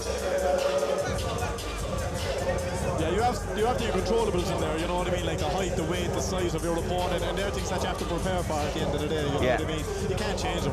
And you can train you can obviously practice for it in the training room, but you know yourself, when it comes to live combat, there's a different feel. When you're training, you're obviously not going 100%. You can have your hard spars, but like McGregor before Allo, you can visualize as much as you want, right? And it might seem like it works, but you can't control anything either. It's all unpredictable, you know what I mean? You cannot control call anything in there. If your opponent is going to play by the rules, you know, fight the game, fight that you think he's going to fight. You know what I mean? Like, it's too many uncontrollables. See, this way, like, see, the show respect at the end is, I love it. To see, and it was a great fight. It was great. I'd like to see him on another FFC card. That was brilliant. Giving it to Rico.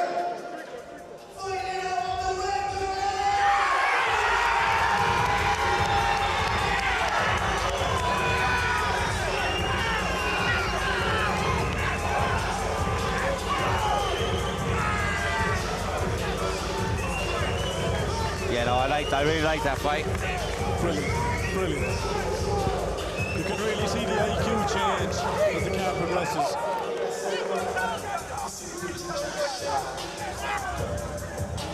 Yeah, no, that was a very good fight. Rico was very impressive. And the crowd love him. Yeah, he's probably He sold a few tickets. Yeah.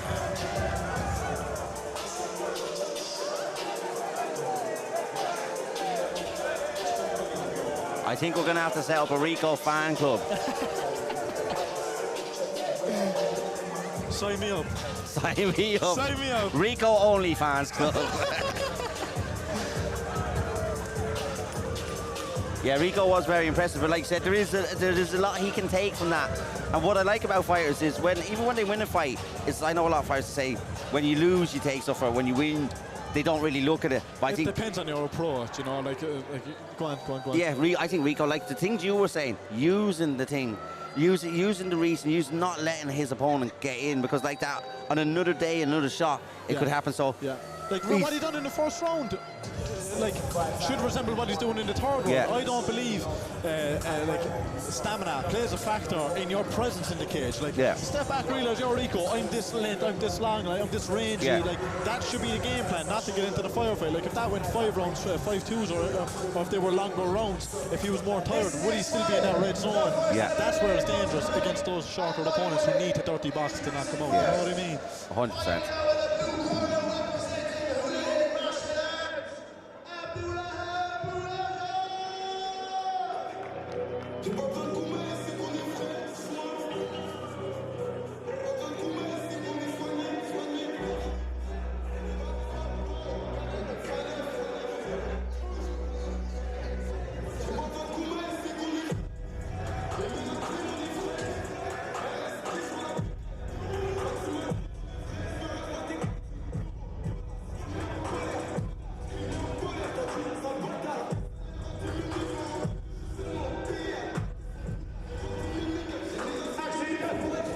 That fight was cancelled. We're now on fight number 10 in the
Okay, so our next bout, we've got Goncalo, I hope I'm not butchering his name, versus Matthew.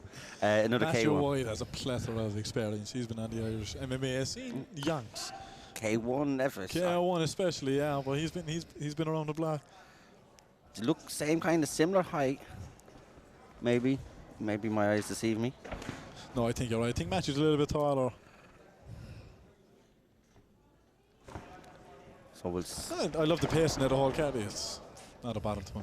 I love the pacing of the whole card. I think every fight we've seen so far, there's been increments in IQ, pace, like just experience. You know what I mean? It's been really well laid out. Yeah, because these two, look how like they've started very calmly, very. This is the most composed it's been all night. Yeah.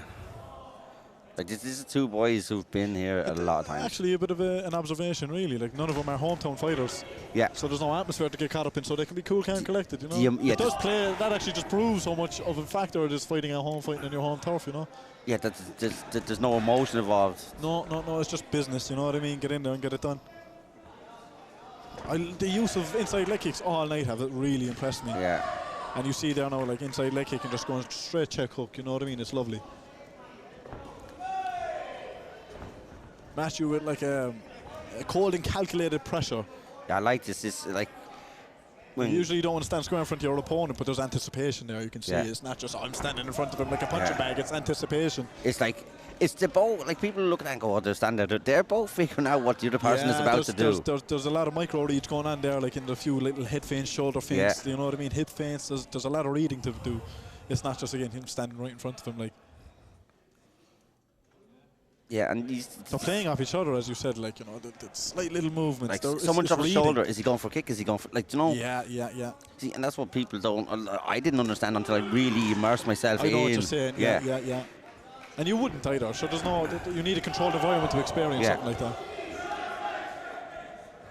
Like, just sitting there for the past 4 or 5 years, watching shows, watching fights. Yeah. And then, obviously, watching the likes of the UFC and stuff as well, you see, like, those little reads. Like, and it's so easy to sit back and coach fights in the UFC and say, I should have done this, should have done that, or what's he doing? Like, and then oh my God. And then it's boys who probably have never ran a mile in their life. Unless it was for a pint. But, I agree. Yeah, see, like that, it's those little reasons. Like, Paul Hughes against Usman last night. You could see the first fight was a bit more action-packed. A lot of people. You'd argue that there was a bit of a stalemate or something like that going on. But no, and that's what it was, because did you not see? There was so much more emphasis on the fight. Yeah. That they don't want to make the wrong read. They don't want to make the wrong call. You know? And like that, they both had been caught by each other in the previous fight. They kind of knew stuff that was coming. Yeah, that's a great example. And like that, you could see, because like that, Paul was putting his hands out, like, and it's those little reads, like I said, a drop of his shoulder, a kick's usually coming. That's, you only get so much error at that level, you know what I mean, in the sport. But as like the card opener tonight, you know, just swinging for the fence, getting in there, getting all emotion, and you're right too, you know what I mean, don't get me wrong, but like it's such a drastic difference to the boys here now, just reading each other, trying to get the right read and not make any errors.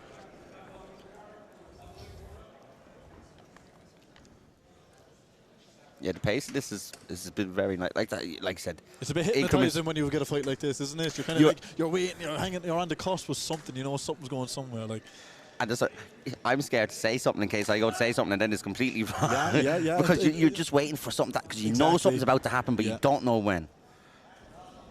Like that. That inside leg kick all night, I love seeing it. Lovely hook to the body there. Yeah. See, when one strikes, the other one's answering back straight away. Look. That's it. But this is kickboxing, pure. Yeah. This is pure kickboxing. Oh. Speaking of kickboxing, we have a savage UFC card tonight, Alex Piarsaigh. Oh, yes. And Uncle Liev. Hopefully I'll be home in time to watch that. You'll be home all right, 5 in the morning. You hope you're home. You'll be down in the Keys. Oh, lovely. And he dropped him with it. That's an 8 count out of finish. That was beautiful. That was very nice. That was so clean. I think this is over. Nah, usually when the body shuts off like that, it's your whole body shut. Oh, he's like brilliant. Again, you shut down. Your head wants to get up, but your body just wants to shut down. I watched it in MMA, yeah.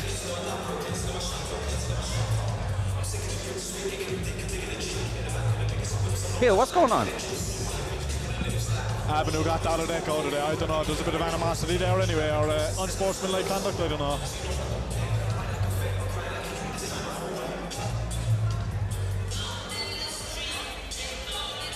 We don't want no McGregor's or Sean Strickland's. Hopefully he's calmed down. He'll do that. I don't understand what his. No, I don't either. He must have saw something we didn't. I don't know, did they taunt him afterwards? I didn't see that. I don't think so.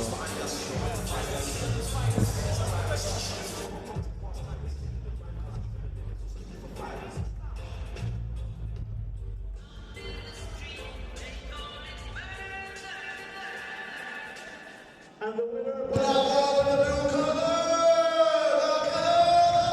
When you got a man like Donald Eck in their corner, he can go anywhere, by. Yeah. Still, regardless of what was said. Oh, done. Even gestures, you know. Look, yeah, see, look. See, like that was.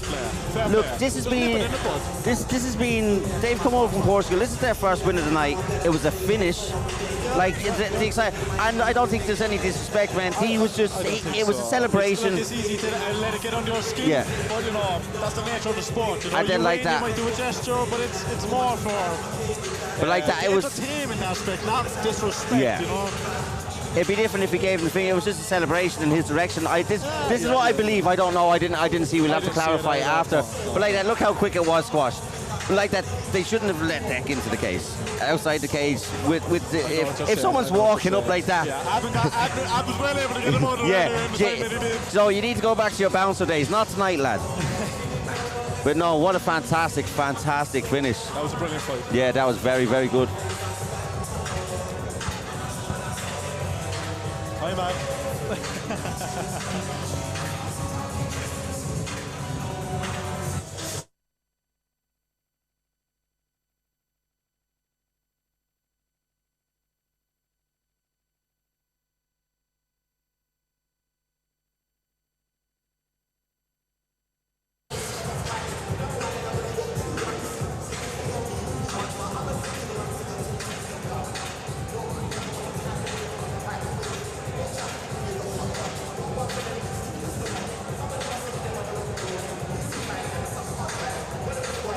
I'm going to go home with a perforated eardrum. What? The music being right behind us. Hopefully it's not leaking into the mics. Hopefully. There's been a few stream issues all night, I've been told, but anybody who's concerned about the stream lagging or glitching,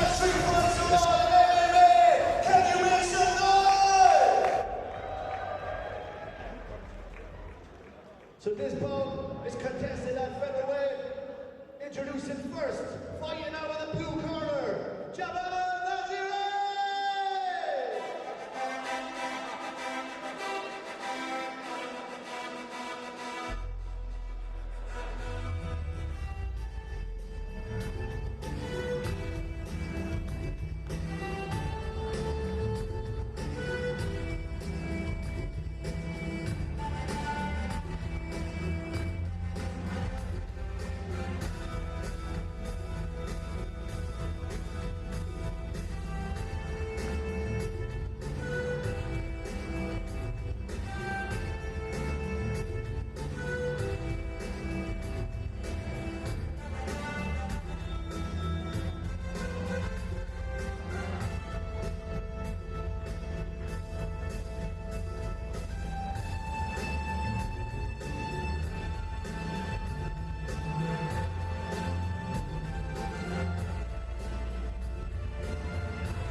First amateur MMA fight of the night. I'm excited for this one. Cian Heaney is a huge prospect.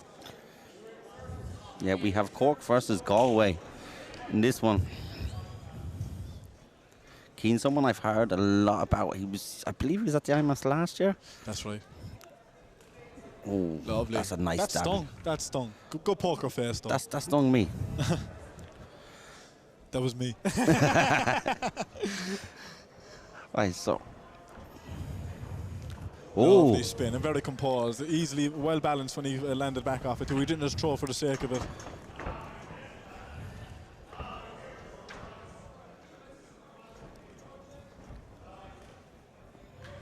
No, here we're talking about the inside game earlier. Yeah. Like, lovely trip. But when your posture's broken like that and you do have inside control, like, you are the target. Lovely I like that. Switch kick off the jab. Oh, nice Look one. as well, Cian mixing it up nicely. Fair play to him. His shots are precise. Very precise. And He's not wasting There's a it. bit of a oomph to him. Yeah, he's not wasting energy on shots that are missing. He's not. He's picking them nicely. You have to respect it if you're his opponent. Yeah. And that's where you're going to command your respect. See, and his opponent as well, he's... Oh, Very nice there was a throw, sting but it and was then a well jab. seen. It was well seen. And then Cian tapped his chin as if to say that he's... And then he teeped him to the face with a jab behind it. I'm liking the start of this fight. I'd love to know the age gap with the boys, because there's definitely an age gap.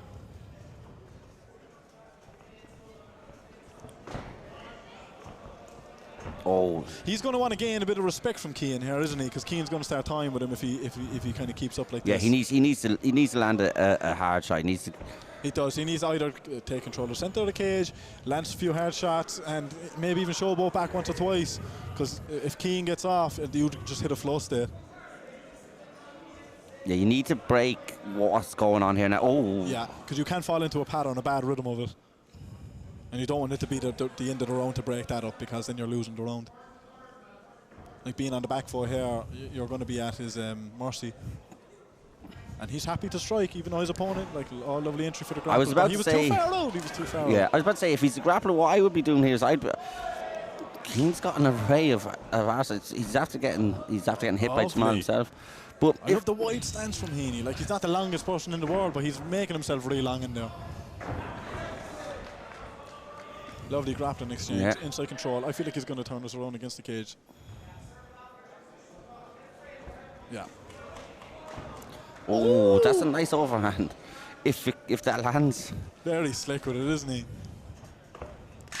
But But that's what I mean, the flow state. Don't allow him, you need to break his rhythm. You're going to want to get in there and get a bit Don't nasty with him. everything is just being thrown with ease. Like, He's fluent. He has Yeah. intentions with every shot. He knows what he's throwing, why he's throwing it, and where he wants to go with it, you know? I'm actually very impressed with the way he is throwing. Because like that, he's throwing very effortlessly, But then and he's there's throwing a something in it, jab, yeah. and then after a straight kick. And it's not always the same thing every time. So his opponent is judging on kind of the last sequence that they had, and then something's coming from elsewhere. Like, he's not being predictable. And then but that's the Cian power. is taunting him, and that is frustrating. On top of it, yeah. There's so many variables that you have to try and get on top of, because, you know, they're all scoring against you, like, you know, physically or psychologically speaking, you know what I mean? If someone taunting you in there can get the best of your emotions, then you're just going to go guns blazing. But Cian wants that. He's clearly trying to draw that out of him. But I think this is a perfect display of cage control and what a jab can do. Yeah. And I'm on about it all night. I'm a broken record, but it's so important. A broken clock is so right twice a day. Don't understand this right 4 times a day. But it's so important, you know, because that's where it all evolves basics from there. It all goes from there. And so when you go back to like Rico's fight, he's doing a lot of flashy stuff in the second and third round. When in the first round, that jab, he was just sticking. It's the basics. The basics is what is going to win you the fight. 100%. And then that's when you can throw in your nice spin kicks, your nice, lovely slips and counters like he has. Maybe his opponent, I'm not too sure of his background, but like I'd like to see him get in red zone and maybe take him down in the middle of the cage. Yeah, he seems to be putting a bit more pressure on, and he's getting in. He's going to the body. Look, watch, he'll go to the body again. He's going to need to gain respect. Yeah. If you want to immobilize him, attack the lead leg and get to the body and just keep the hands high. Because Heaney's well able to counter strike. That was a lovely head kick. Yeah, that was but a very. He's taunting away. No, but Jamal's coming back and he's obviously going to, like you said. That jab, he got respect from that jab. Yeah. See, like throw the head kick and like that. Once you land one or two more of them, that start to build your confidence then. Then your opponent isn't on as much. Bare shin, like even one head kick is a big difference with the shin guards on. Like his opponent doesn't want to get hit now, you can see it. He's flinching. Yeah. And he can give him a few feints and maybe set something up for himself, you know, even switching stance now, playing a bit on the kind of psychological level. Oh, it's over. He dropped him. Oh, wow, that has to be. Yeah. He's recovering though. He's recovering. He's twisting, he's turning, he's doing all he can. Up against the cage, this is going to be very hard though, you know what I mean? Haney kind of has him right where he wants him. Like if this happened in the centre, it's going to be a bit different, but because of the cage, they're stopping. He can pin him against, he can manipulate. I think he's climbing on his back here now, and even if Keane wants to take his time and really take everything out of the opponent, just plump his weight on him. Take your time. You didn't get the finish when you wanted it. No, just tire him out. Because the shock value of getting hit like that, you know what I mean, is going to play a huge part now as well. Has he got the back? No. No, he's on half guard top now, is he? Yeah. That was a very good no, he's still recovery. on the back, yeah. He's still on the back. One hook in. It looks like half guard top, but he needs to get to establish the second hook. He looks like a contortionist up there. I don't know what is going on.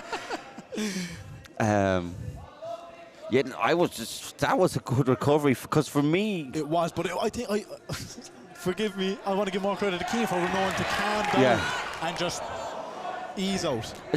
See, sometimes, and because when he went in and got one or two shots, for me, amateur fights have ended like that, and I think you should always err on the side of caution because like that, they're amateur, they don't make any money. So it could have been stopped. It could have been stopped, and the quality of referee and a great quality of referee in there. Yeah. And like that, you wouldn't have said anything if it was up, because at the end of the day, it is amateur, and you want to protect him as well. You do, of course. You do, of course. But he's clearly still in it. But look, yeah, he recovered. Oh, but did Keane make a mistake? There's a dart here. Sorry, Anaconda. He's going to want to get the left hand out, work it up the back a bit.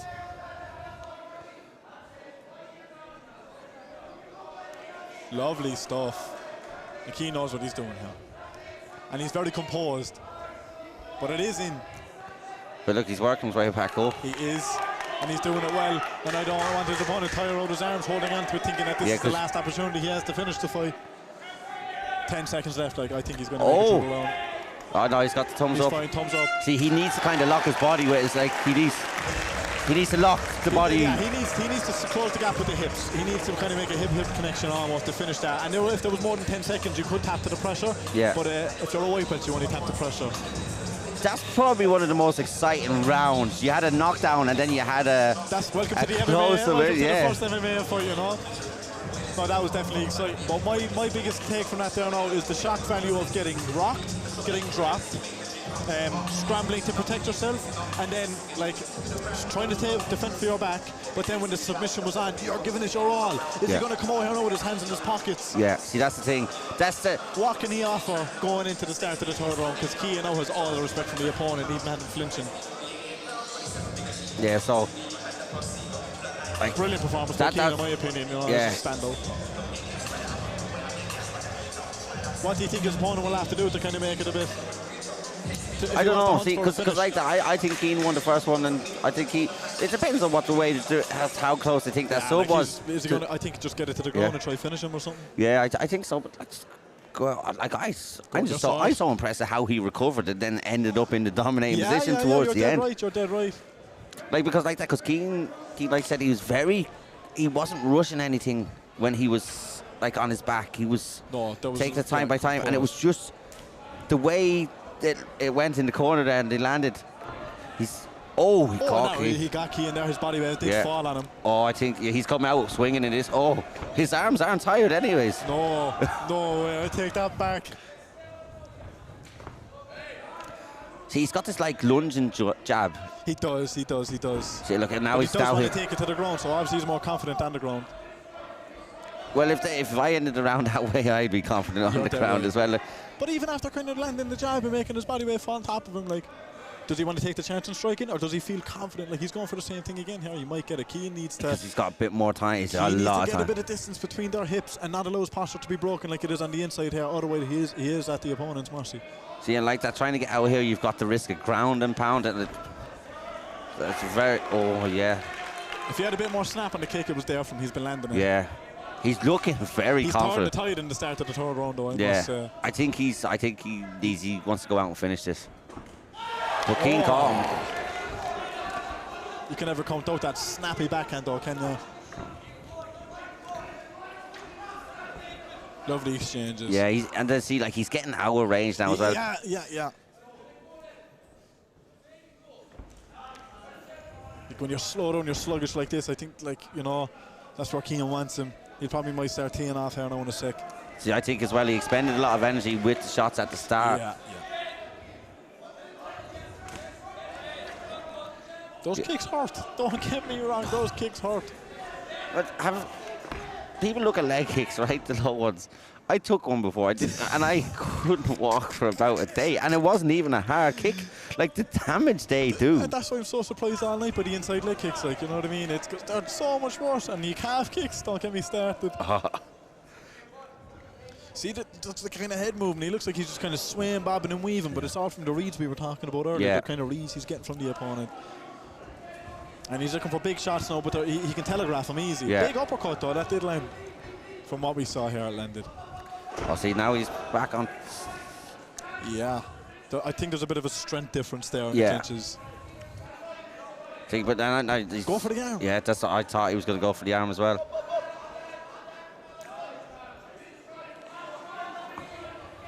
Right, he's going to try and get top. He's chest to chest, but he's going to want to clear that half guard that isn't right now, because there's nothing he can establish from half guard. He wants to clear side control and maybe go for your ground and pound. Go for ground and pound, and then like that as Keane's getting back up, try and 10 seconds though. Keane's going to do everything to stay in it. Yeah. And look, they're both standing now, trying to get a takedown for the points. That was a good fight. Brilliant scrap. I was very impressed. It was bad how Keane was in such a ascendancy. He got the knockdown. Then that round ended with him being in a submission position. Jamal came out very strong in the third round. And then it was kind of even up until the end. It was back and forth. I think they both got a bit tired, but definitely. I feel like his opponent is actually going to be kicking himself a bit for being like, no, I was in there. You know what I mean? But hindsight is 2020. Yeah. He should have let go a little bit more in the first, and he'd probably gain a bit more respect. But like that's like the way I look at it. Look at the way the first round went. It didn't go his way, but look at how it's not what happens to you. It's how you respond. Yeah. And he responded brilliantly. And Keane was just. Keane in the first round looked so fluid, it looked effortless. Yeah, but that's when it gets a bit ugly, when you get into the later rounds and the longer minutes. So forgive my biased commentary, but I'm teammates of most of these guys, so do forgive me. They're impressing me, so.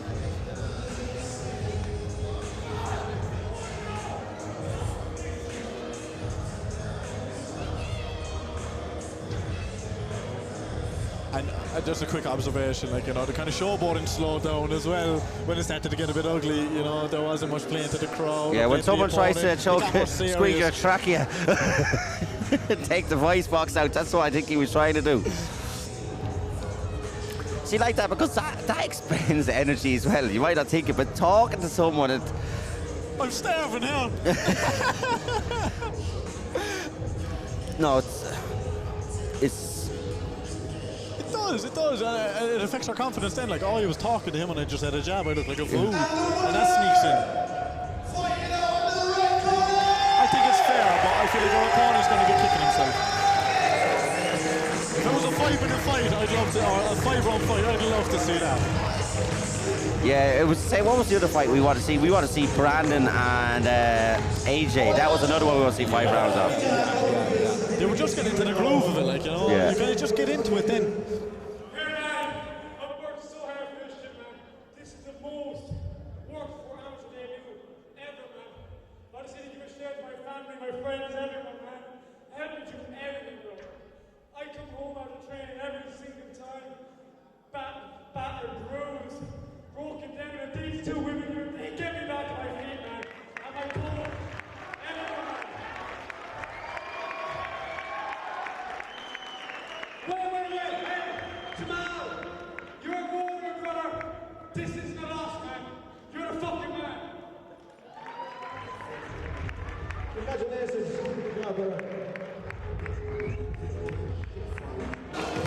an emotional sport, isn't Yeah, it? it is It's emotional. an emotional sport. And what we were on about earlier, like, you know, you're getting in there and it's yourself, but it takes a village, it takes a family, it takes a support circle and a network Yeah. to get in there. Like, you're just a byproduct of your environment in Yes. there, like, you know what I mean? No, it's up to you in there. You have your corner looking after you, what have you. But it's, you know what I mean? But if In you there, didn't it's have your versus coach, you didn't have these people, you didn't have your strength conditioning, you didn't have your jiu-jitsu coach. If you didn't have all these people, you couldn't be what you are. People say MMA is a solo sport. It's not a solo sport. Like you said, you need a village. You need like you said, you need that support system around you. Because imagine trying to go in and do that sport and your family don't support it. The individual is the face of the success, but Yeah. like, you ask the individual, I'm just a byproduct of these people here, you know what I mean? Exactly, and I love the way you put that. He's a byproduct of it. And very emotional. A couple of rightfully so. Like, again, as we said, it's an emotional sport. Like, you have to train out there as a 16-week program. Or I could be wrong on how many weeks there are. 20, I reckon. 16. It could be 16 season, and there's 20 weeks in it. But like, they're going in there, they might never fight MMA again, but you know, they're playing to the crowd, their family, their friends. Like, to them it's we're like, oh, you're not walking out for a UFC debut, but for them it's like a UFC World Championship, you know what I mean? Like, Yeah, but because the journey that you go on prior, like, as we said earlier, the training like really builds character, like it builds you up, it breaks you down, you know what I mean? And he's falling clean after his amateur debut, rightfully so, because it got not touch and go, but you know, he had to work for it in the end, you know what I mean? And it draws that emotion out of you. Fair play to him. yeah, I like that. Like I said, there is a journey and there is an end goal. But see, it's the journey that you have to enjoy and embrace. Because a lot of fighters get bogged up, and they've talked to me about that. I want to get to the UFC, or I wanted to get to Cage Warriors, so I overlooked this person. And I didn't stop and smell the roses. Like, and obviously he's fighting in front of his home crowd here. But there is 2 shows in Cork now, right? But for the past couple of years, there hadn't been. So for the opportunity to get him, for him to do that again, would have been little a few years ago. So take these opportunities when you get them. His next 5 fights could be Belfast, Derry, anywhere. You never know what tomorrow holds. Never Exactly. mind what the next fight is, you know. An MMA bout contested at 74 kilos. Introducing first, fighting out of the blue corner, representing Piarsaigh martial arts, Piarsaigh.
Okay, so we have Ucha versus Ryan Lynch. Two of them were 1-0. Ryan fought last year, his last fight, and more recently Ucha fought at Akuma in August. So Lovely stuff. So we're into the bigger boys now as well. Yeah. Like, this is where the punch is going to land a bit more. The kick's going to hurt here. and you want to keep your chin down. Yeah, so. Oh, we've got SBG Cork versus Schoolahan.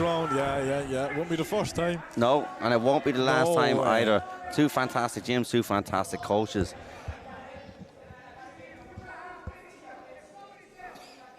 Lovely knee on belly here, but he kind of has like this awkward like overhang grip on the armpit, which is kind of just doing something. Maybe go to the opposite side if he has something like that. But like, you know, I was on about it earlier, maybe he should pass the side control. Like, you kind of forget this is the dominant position in MMA. Yeah. You know, I kind of was getting a bit carried away with the jiu-jitsu talk earlier, you know, but this is dominant. Here you maybe get Ryan's back of the head to the cage and then start landing down some shots there. Just inch it back up towards the cage, and this is where in MMA you use the cage to your advantage. Yeah, and like that, when your head is wedged between the cage and getting nasty. shots put it down, especially with the size that It's nasty. Your neck in an awkward position. Someone laying down shots on top, yeah. And that's when you know if you want to be in there or not. Is that a transition amount? Yeah. And he hasn't fully webbed out. You know, good. Control time, but it's damage. It's damage is what's going to score. Exactly. See, that's what Ryan is stopping. He does not want him to get up because if he like doesn't. this, from this But position. there's plenty of space there. He's creating loads of space. And like, Ryan's, his back is in the centre of the octagon. Is in the middle of the octagon. Like, see, he was like going that. for a submission. He's going for the triangle. He's going for the triangle. You see, because Ryan doesn't want to give away on that underhand grip. He doesn't want to give away on it. he's He wants to taking get out some the heavy back shots. door. He wants to get out the back door now. But I think he's going to try wrap up a triangle or an arm here on the He's going to transition find success out. with it if Ryan doesn't keep kicking and squirming. Ryan needs to keep booking. He needs to keep him off booking. that. He can't lock in a position, but he's If going to lock. flexible enough. He looks like Get the feet into the armpits, get out the back door. Lovely bridge. But then straight onto the Open back. head. Oh, he's got straight to the guillotine. But it's not fully enclosed. Ryan needs to stay Sorry, the rear composed naked. there. Rear naked. Right. Yeah, it's over. Wow, that was a very good transition. It was brilliant. That's IQ. Yeah, that was a very good transition. But those scrambles is where you get the neck. Yeah. It's not about getting the back and getting the neck. You get the neck and then worry about getting into the back. Yeah. You know? I see how quick he grabbed it, but then he made sure he got the body locked in, because once he got the body locked, then the neck is always going to be there. So if you try to get the body locked, he can turn. It looked so natural. It was like it fell into place for him. Exactly. That was from he went to try and get it to the mount. Then Ryan obviously didn't want the shots raining down, which led to him then trying to go for the triangle, as you were saying, which then opened up the shots. Ryan done well to get out of it, but then Usha was just a lovely breakdown. No, exactly. And that's what creates those scrambles when you're fighting for dominant position, you know. And the winner, fighting out of the blue corner, Ucha.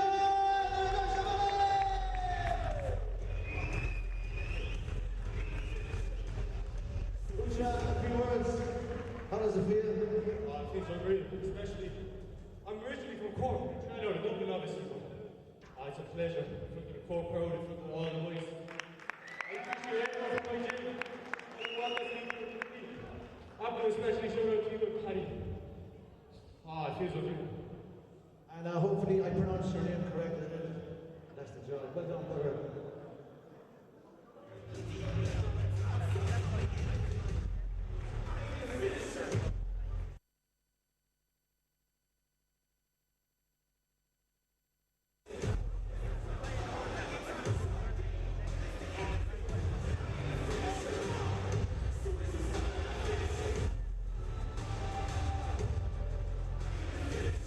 Lovely performance there from the original Cork man. I don't know if Paddy's going to like that. Well, Paddy looks pretty happy right now. Usha, Adam Moran's probably going to listen to this and tell me I butchered his name again, but I've been telling him I've been working on it. So that was a fantastic performance. Like that, when it comes to like that grappling, it was bad. Shauna Bannon, when she won by the armbar, That's right. right in UFC, she was 14-1. They obviously don't know Houlihan martial arts. They obviously don't know Paddy Houlihan. No way. A lot of people made a lot of money off that bet, but none of them told me it was 14-1. Yeah, no, that was a fantastic performance. It was like that. He just when he was landing the shots, then he was always looking for what he was going to do next, right? If he comes out here and then like that, it's just he was so quick. He to wasn't grab. reactive. He was. It was kind of like right when he gets up, it was like he was anticipating what he was going to do because the way that he got the rear naked in there, Yeah, it was very fluid. It was very fluid, and as much as it was a scramble, yeah, it was just for him. It was but you straight see, to the rear naked. You know? it was like like a whirlpool. It was like one came out and the other one he followed him out onto his back, but pulled him down. That's the thing about like with the grappling there on that side, like when you're kind of wrapping around there and the hooks kind of naturally fall into place. You know what I mean? It's all momentum. It's muscle just memory, momentum. Muscle memory. Yeah, drills, hours of drilling and training with the lads, which no doubt Paddy has them doing. So that was a fantastic co-main event. The main event will be coming up shortly. We have Kaya O'Brien and Brian Draper. I think this is good. I love you don't really see the big guys. Kaya's scrappy. Yeah. Kaya's scrappy. Brian wants to scrap as well. Yeah. I've seen the two of them fight. Two of them fight quite a bit. I've seen them fight live. I think the two of them won the standing one. Brian was supposed to go pro in April and then it fell through. And he was finding it hard to get matched at pro. You know, there's not many people at the higher weight classes. Yeah. But Kaya found was struggling to get matched for a while. Yeah. As well. I don't know what the story is with the weight class there nationally. It's hard, yeah. Introducing first, fighting out of the blue corner, Brian Draper!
Kaya ready to walk out, but it doesn't see Brian Draper is in there, relaxed in his own little zone. Sometimes it just shows he's got 9 fights. It shows the experience that he's just there stomping, trying to mark his head. Kaya really relished that, really, and like that. Like I said, great observation in his own zone, getting ready. He knows what the job is. He knows what he has to go down and get ready to do. Like that, these two boys, this isn't their first fight. And that's what I was saying to Kai when I talked to him about the walkout and about, because like as your career goes on, these things might not happen as much. You might not get the... Anything can happen tomorrow, you know what I mean? You never know when it's your last time walking in there, and you never know where tomorrow leads either, you know. Like where he could be fighting next, or who he's fighting next, or the result of the fight. Yeah. So as you said, just relish it, lap up the opportunity. Because like, this is both their first main event. It's the first time I think Kai said he fought. It's a big deal, like, it is. It's a big deal. Like Kai was saying to me, it's like in the grand scheme of things it's small, but it's not small really to you as a person. It's not. To an Alex Pereira, it would be small, yeah. But these are the steps on the journey that you would talk about. The journey is, it's not the destination, it's the journey down, and just enjoy every part of it. And how can you not admire it, you know what I mean? There's clearly passion there.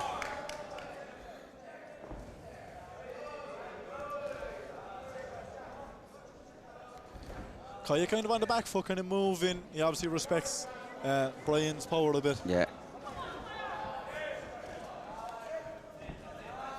These are two big boys that can move. That's why I really like this fight. Exciting about it, yeah. Two. That's hip feint. We haven't seen that all night. Nice hip feint. What?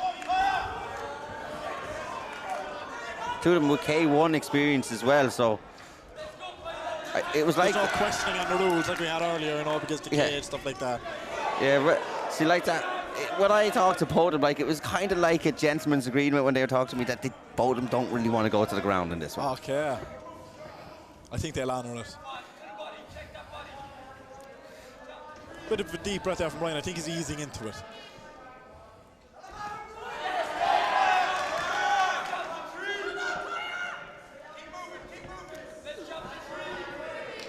Like, would you say Brian's strong suit would it be his boxing? It'd be his boxing. I see, like, and I think as well he's quite calm. See, like that guy's hitting with a couple of shots, but he's not like a reaction motion. He's like, okay, you got me. I'm not going to go in. I'm not going to go. But you can hit a moving target. Yeah. So I want him to see, like, if Brian wants to succeed, I'd like to see him immobilise Kaya a bit.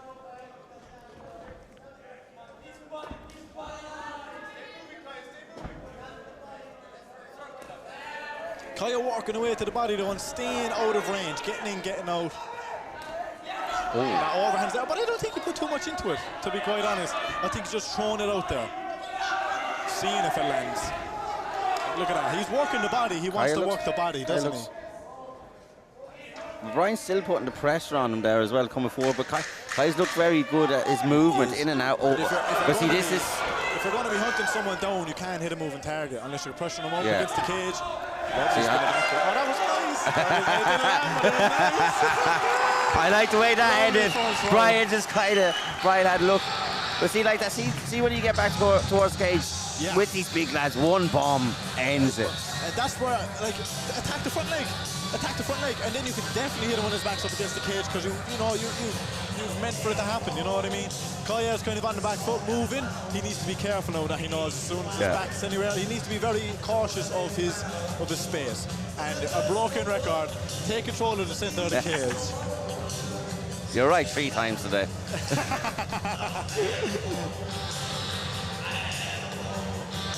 The tune playing, if you can't hear it, is Bad to the Bone, and it is absolutely fantastic. And I love it for the intermission, for the break, for these two boys. Guys look very light on his feet. Brian does look like he is a bit heavier as well. But also that also means his punches are going to land heavier when they land. So Kaya, like that, he's been very good at being evasive. And Brian's, but you like you can only be evasive for so long if you're on the back foot for the whole fight. You will tire. Like you said, so Brian with the feints. They exhaust you because you react to them. Yeah. Lovely check hook there on the way out. Kaya's attacking the body, stab kicks and punching to the body. Like, maybe he should attack. Like, they're kind of boxing a bit mad. Yeah. I'd like to see Kaya start attacking his opponent's legs a bit. He's really going for the body there, isn't he? He is. But then, see, like that, then Brian's worried about the body, and then like that, you get across like that.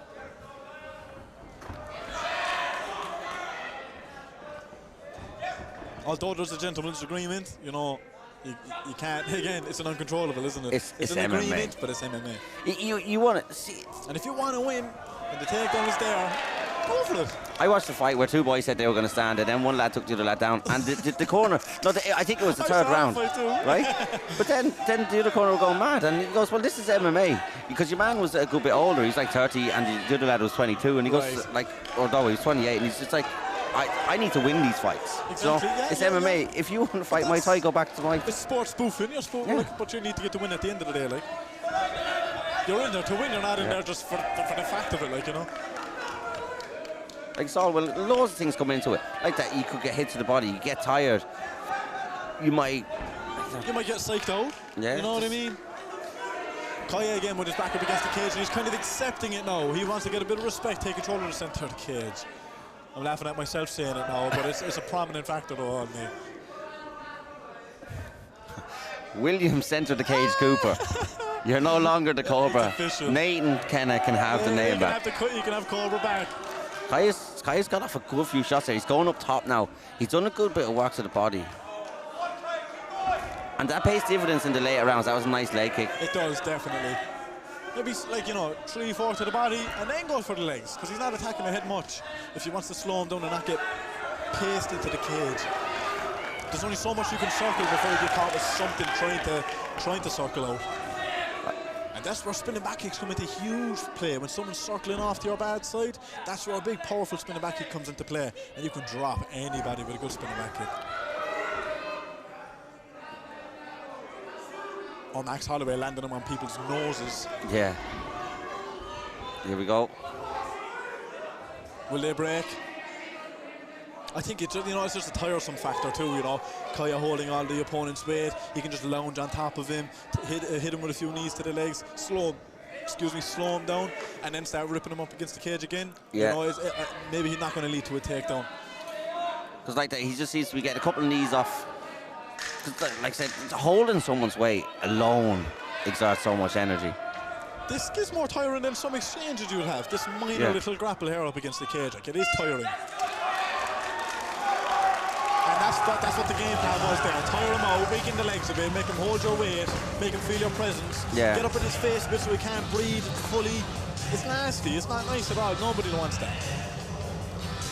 And then, then Brian was able to get a bit of a rest himself, get a couple of knees in, and then try Kaya, because Kaya has been very evasive when he's moving backwards. But Brian's constantly stalking him down. Like, if you look at Brian is just fixated, his eyes, he's just kind of locked with him. He hasn't broken that focus from what we've seen from Kaya getting into the cage initially. Like, he's still in that place. It's like he's locked in and he's just watching him. He's like that. Kaya's done some good work to the body, and then he went from the body to the hand later in that round. Yeah. I'd like to see something big from Kaya here, go to the head of it. He's been going for the body the whole fight. Rip it up to the head now and show him what your work. Yeah, like you said, being on the back foot, like Kaya is having the success in striking, but like that's going to tire him out. It's not like you never know someone's game plan either. Like, is Kaya's game plan rip to the body first 2 rounds? Go to the head, then in the third, then like see what kind of, and switch it up, psych the opponent out again. Could it become an absolute barn burner here now in a sec? Like, it could do. Will. Show respect. There goes back to the body. Like, I think it'll be a big change of momentum if Kaya starts trying to get him on the back foot. But can he do it? Can he get the respect at the start of the round to get him on the back foot and start landing shots to the head? I think Brian is looking for like not one shot out, but he's looking for that power shot. Like look at his eye, look at his focus. Yeah, you're dead right. You can really tell that he's hunting for a very specific shot. Yeah. Or that specific moment. Oh. Wow. Oh. Nice overhand from Kaya. And that's the first time we've seen him really throw to the head with emphasis. Do you know what I like the way Brian does? The way he parries. Do you know what? He's as it comes in, he's pushing away with the shots, whether it's the shots or the. And you see this fight before. Does he like to counter off that parry as their arms are kind of, not back square? Because you have that opportunity. Yeah, sometimes he come in and pop. Sometimes, yeah. Just a bit of an eye gouge or something small. Yeah. They were very close for that glove touch. It looked like someone could have got a nice quick shot in. If I'm ever doing a glove touch, we're doing it that far away. The two of them are beginning to sit down in their shots now. Yeah. Like when they're throwing, they're not moving. They're sitting down in their shots. And this is where you don't really want to blink. You see, and like that, like, because Brian, I know he is chasing around, he is exerting energy, but it's like he hasn't been. He's thrown a couple of shots, but he hasn't been throwing heavy bombs in the first two. Like, was he conserving his energy for this to throw the bombs in this third round and hoping Kaya is a bit tired and might like drop his hands, make a mistake? But Kaya's. And that's the thing about having a game plan. If you want to rip to the body the first 2 rounds and then go for the head in the third, but then you know you're down on the scorecards if you've been on the back foot the whole time, you know. And that's maybe why he's trying to go for the takedown there, or even just to psych him out or something. But there's a bit more urgency from Kaya now, sitting in the shot and even the takedown attempt there. Yeah, look, Brian looks like he's locked. Like Brian's fighting with a bit more urgency. He's talking to Kaya. Kaya's. He wants the exchange. Yeah, like he's really pushing. He's like Brian has been stalking him, but he hasn't been going in heavy with shots. Now he's going in with. Really. He's going in like he wants to get the shot and a follow-up shot. Like it looks like he is looking for a. There's a very particular shot in mind that he's picturing. You can tell. It's two of them are talking to each other there.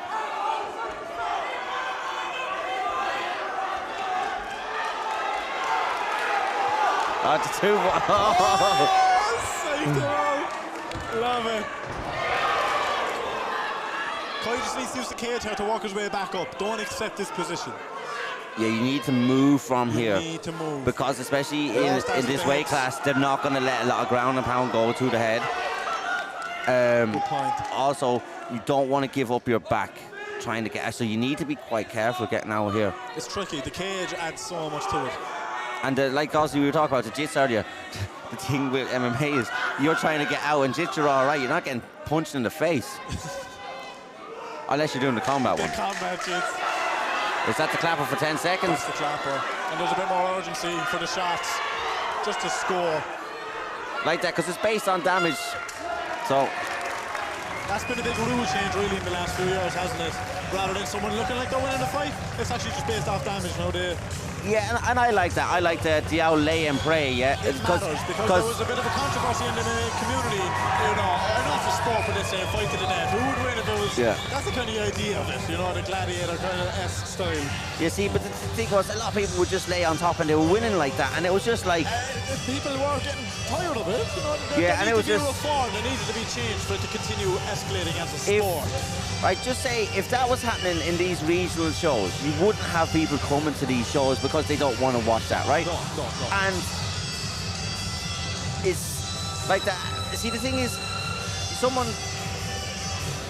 you can lay on someone, or you can do your takedowns, unless you're threatening submission. It doesn't count unless you get shots. And the jiu-jitsu game entirely, when someone could be on their back, throwing up triangles, like actually like, having the person on top defend everything.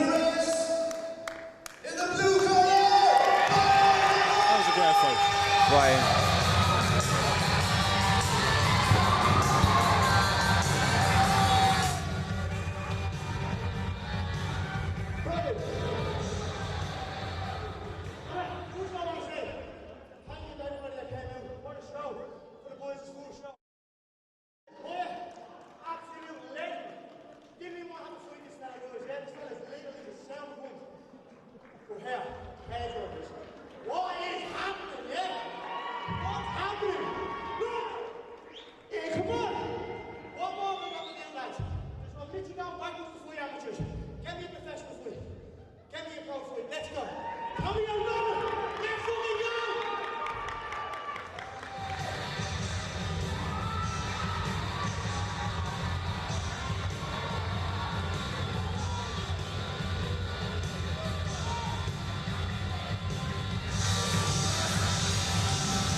Yeah, see, Brian and Kaya, we were talking about them they were struggling to get matched, and it was the only fight that made sense on the scene because like there isn't that many people in that weight class.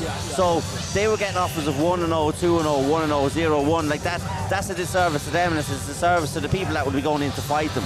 So this was the only fight that made sense. Brian is dying to get into the pro scene like that. What I was I was impressed by Kaya's to the body, to the head. But Brian, he stalks Kaya down that whole fight though. And it does play into the scoring, you know what I mean? It does. Like, you know, when you look like you're dictating the pace of the fight, sometimes that can actually mean more than just, you know, keeping your opponent at bay, throwing to the sharp, throwing to the belly and stuff like that, you know what I mean? And look. I was confused. All night, SPG Cork have been over in that corner. And they called it the blue corner. I thought that was the red corner. So at the end, I was like, who's after winning this? Because usually SPG Cork had been there all night and the opposition has been there. That's what you mentioned to me earlier there. Yeah. You're dead right. But yeah, no, thank you very much for joining us. Oh, lads, it's been an absolute pleasure. What a night. Absolute pleasure to meet you. I hope to do this again. Thank you. Yeah, hopefully they'll have us back. Maybe not. I've talked a lot of pony. But sure, look, I will see you again soon. I'll see you soon. Send to the cage, Cooper. And we're out.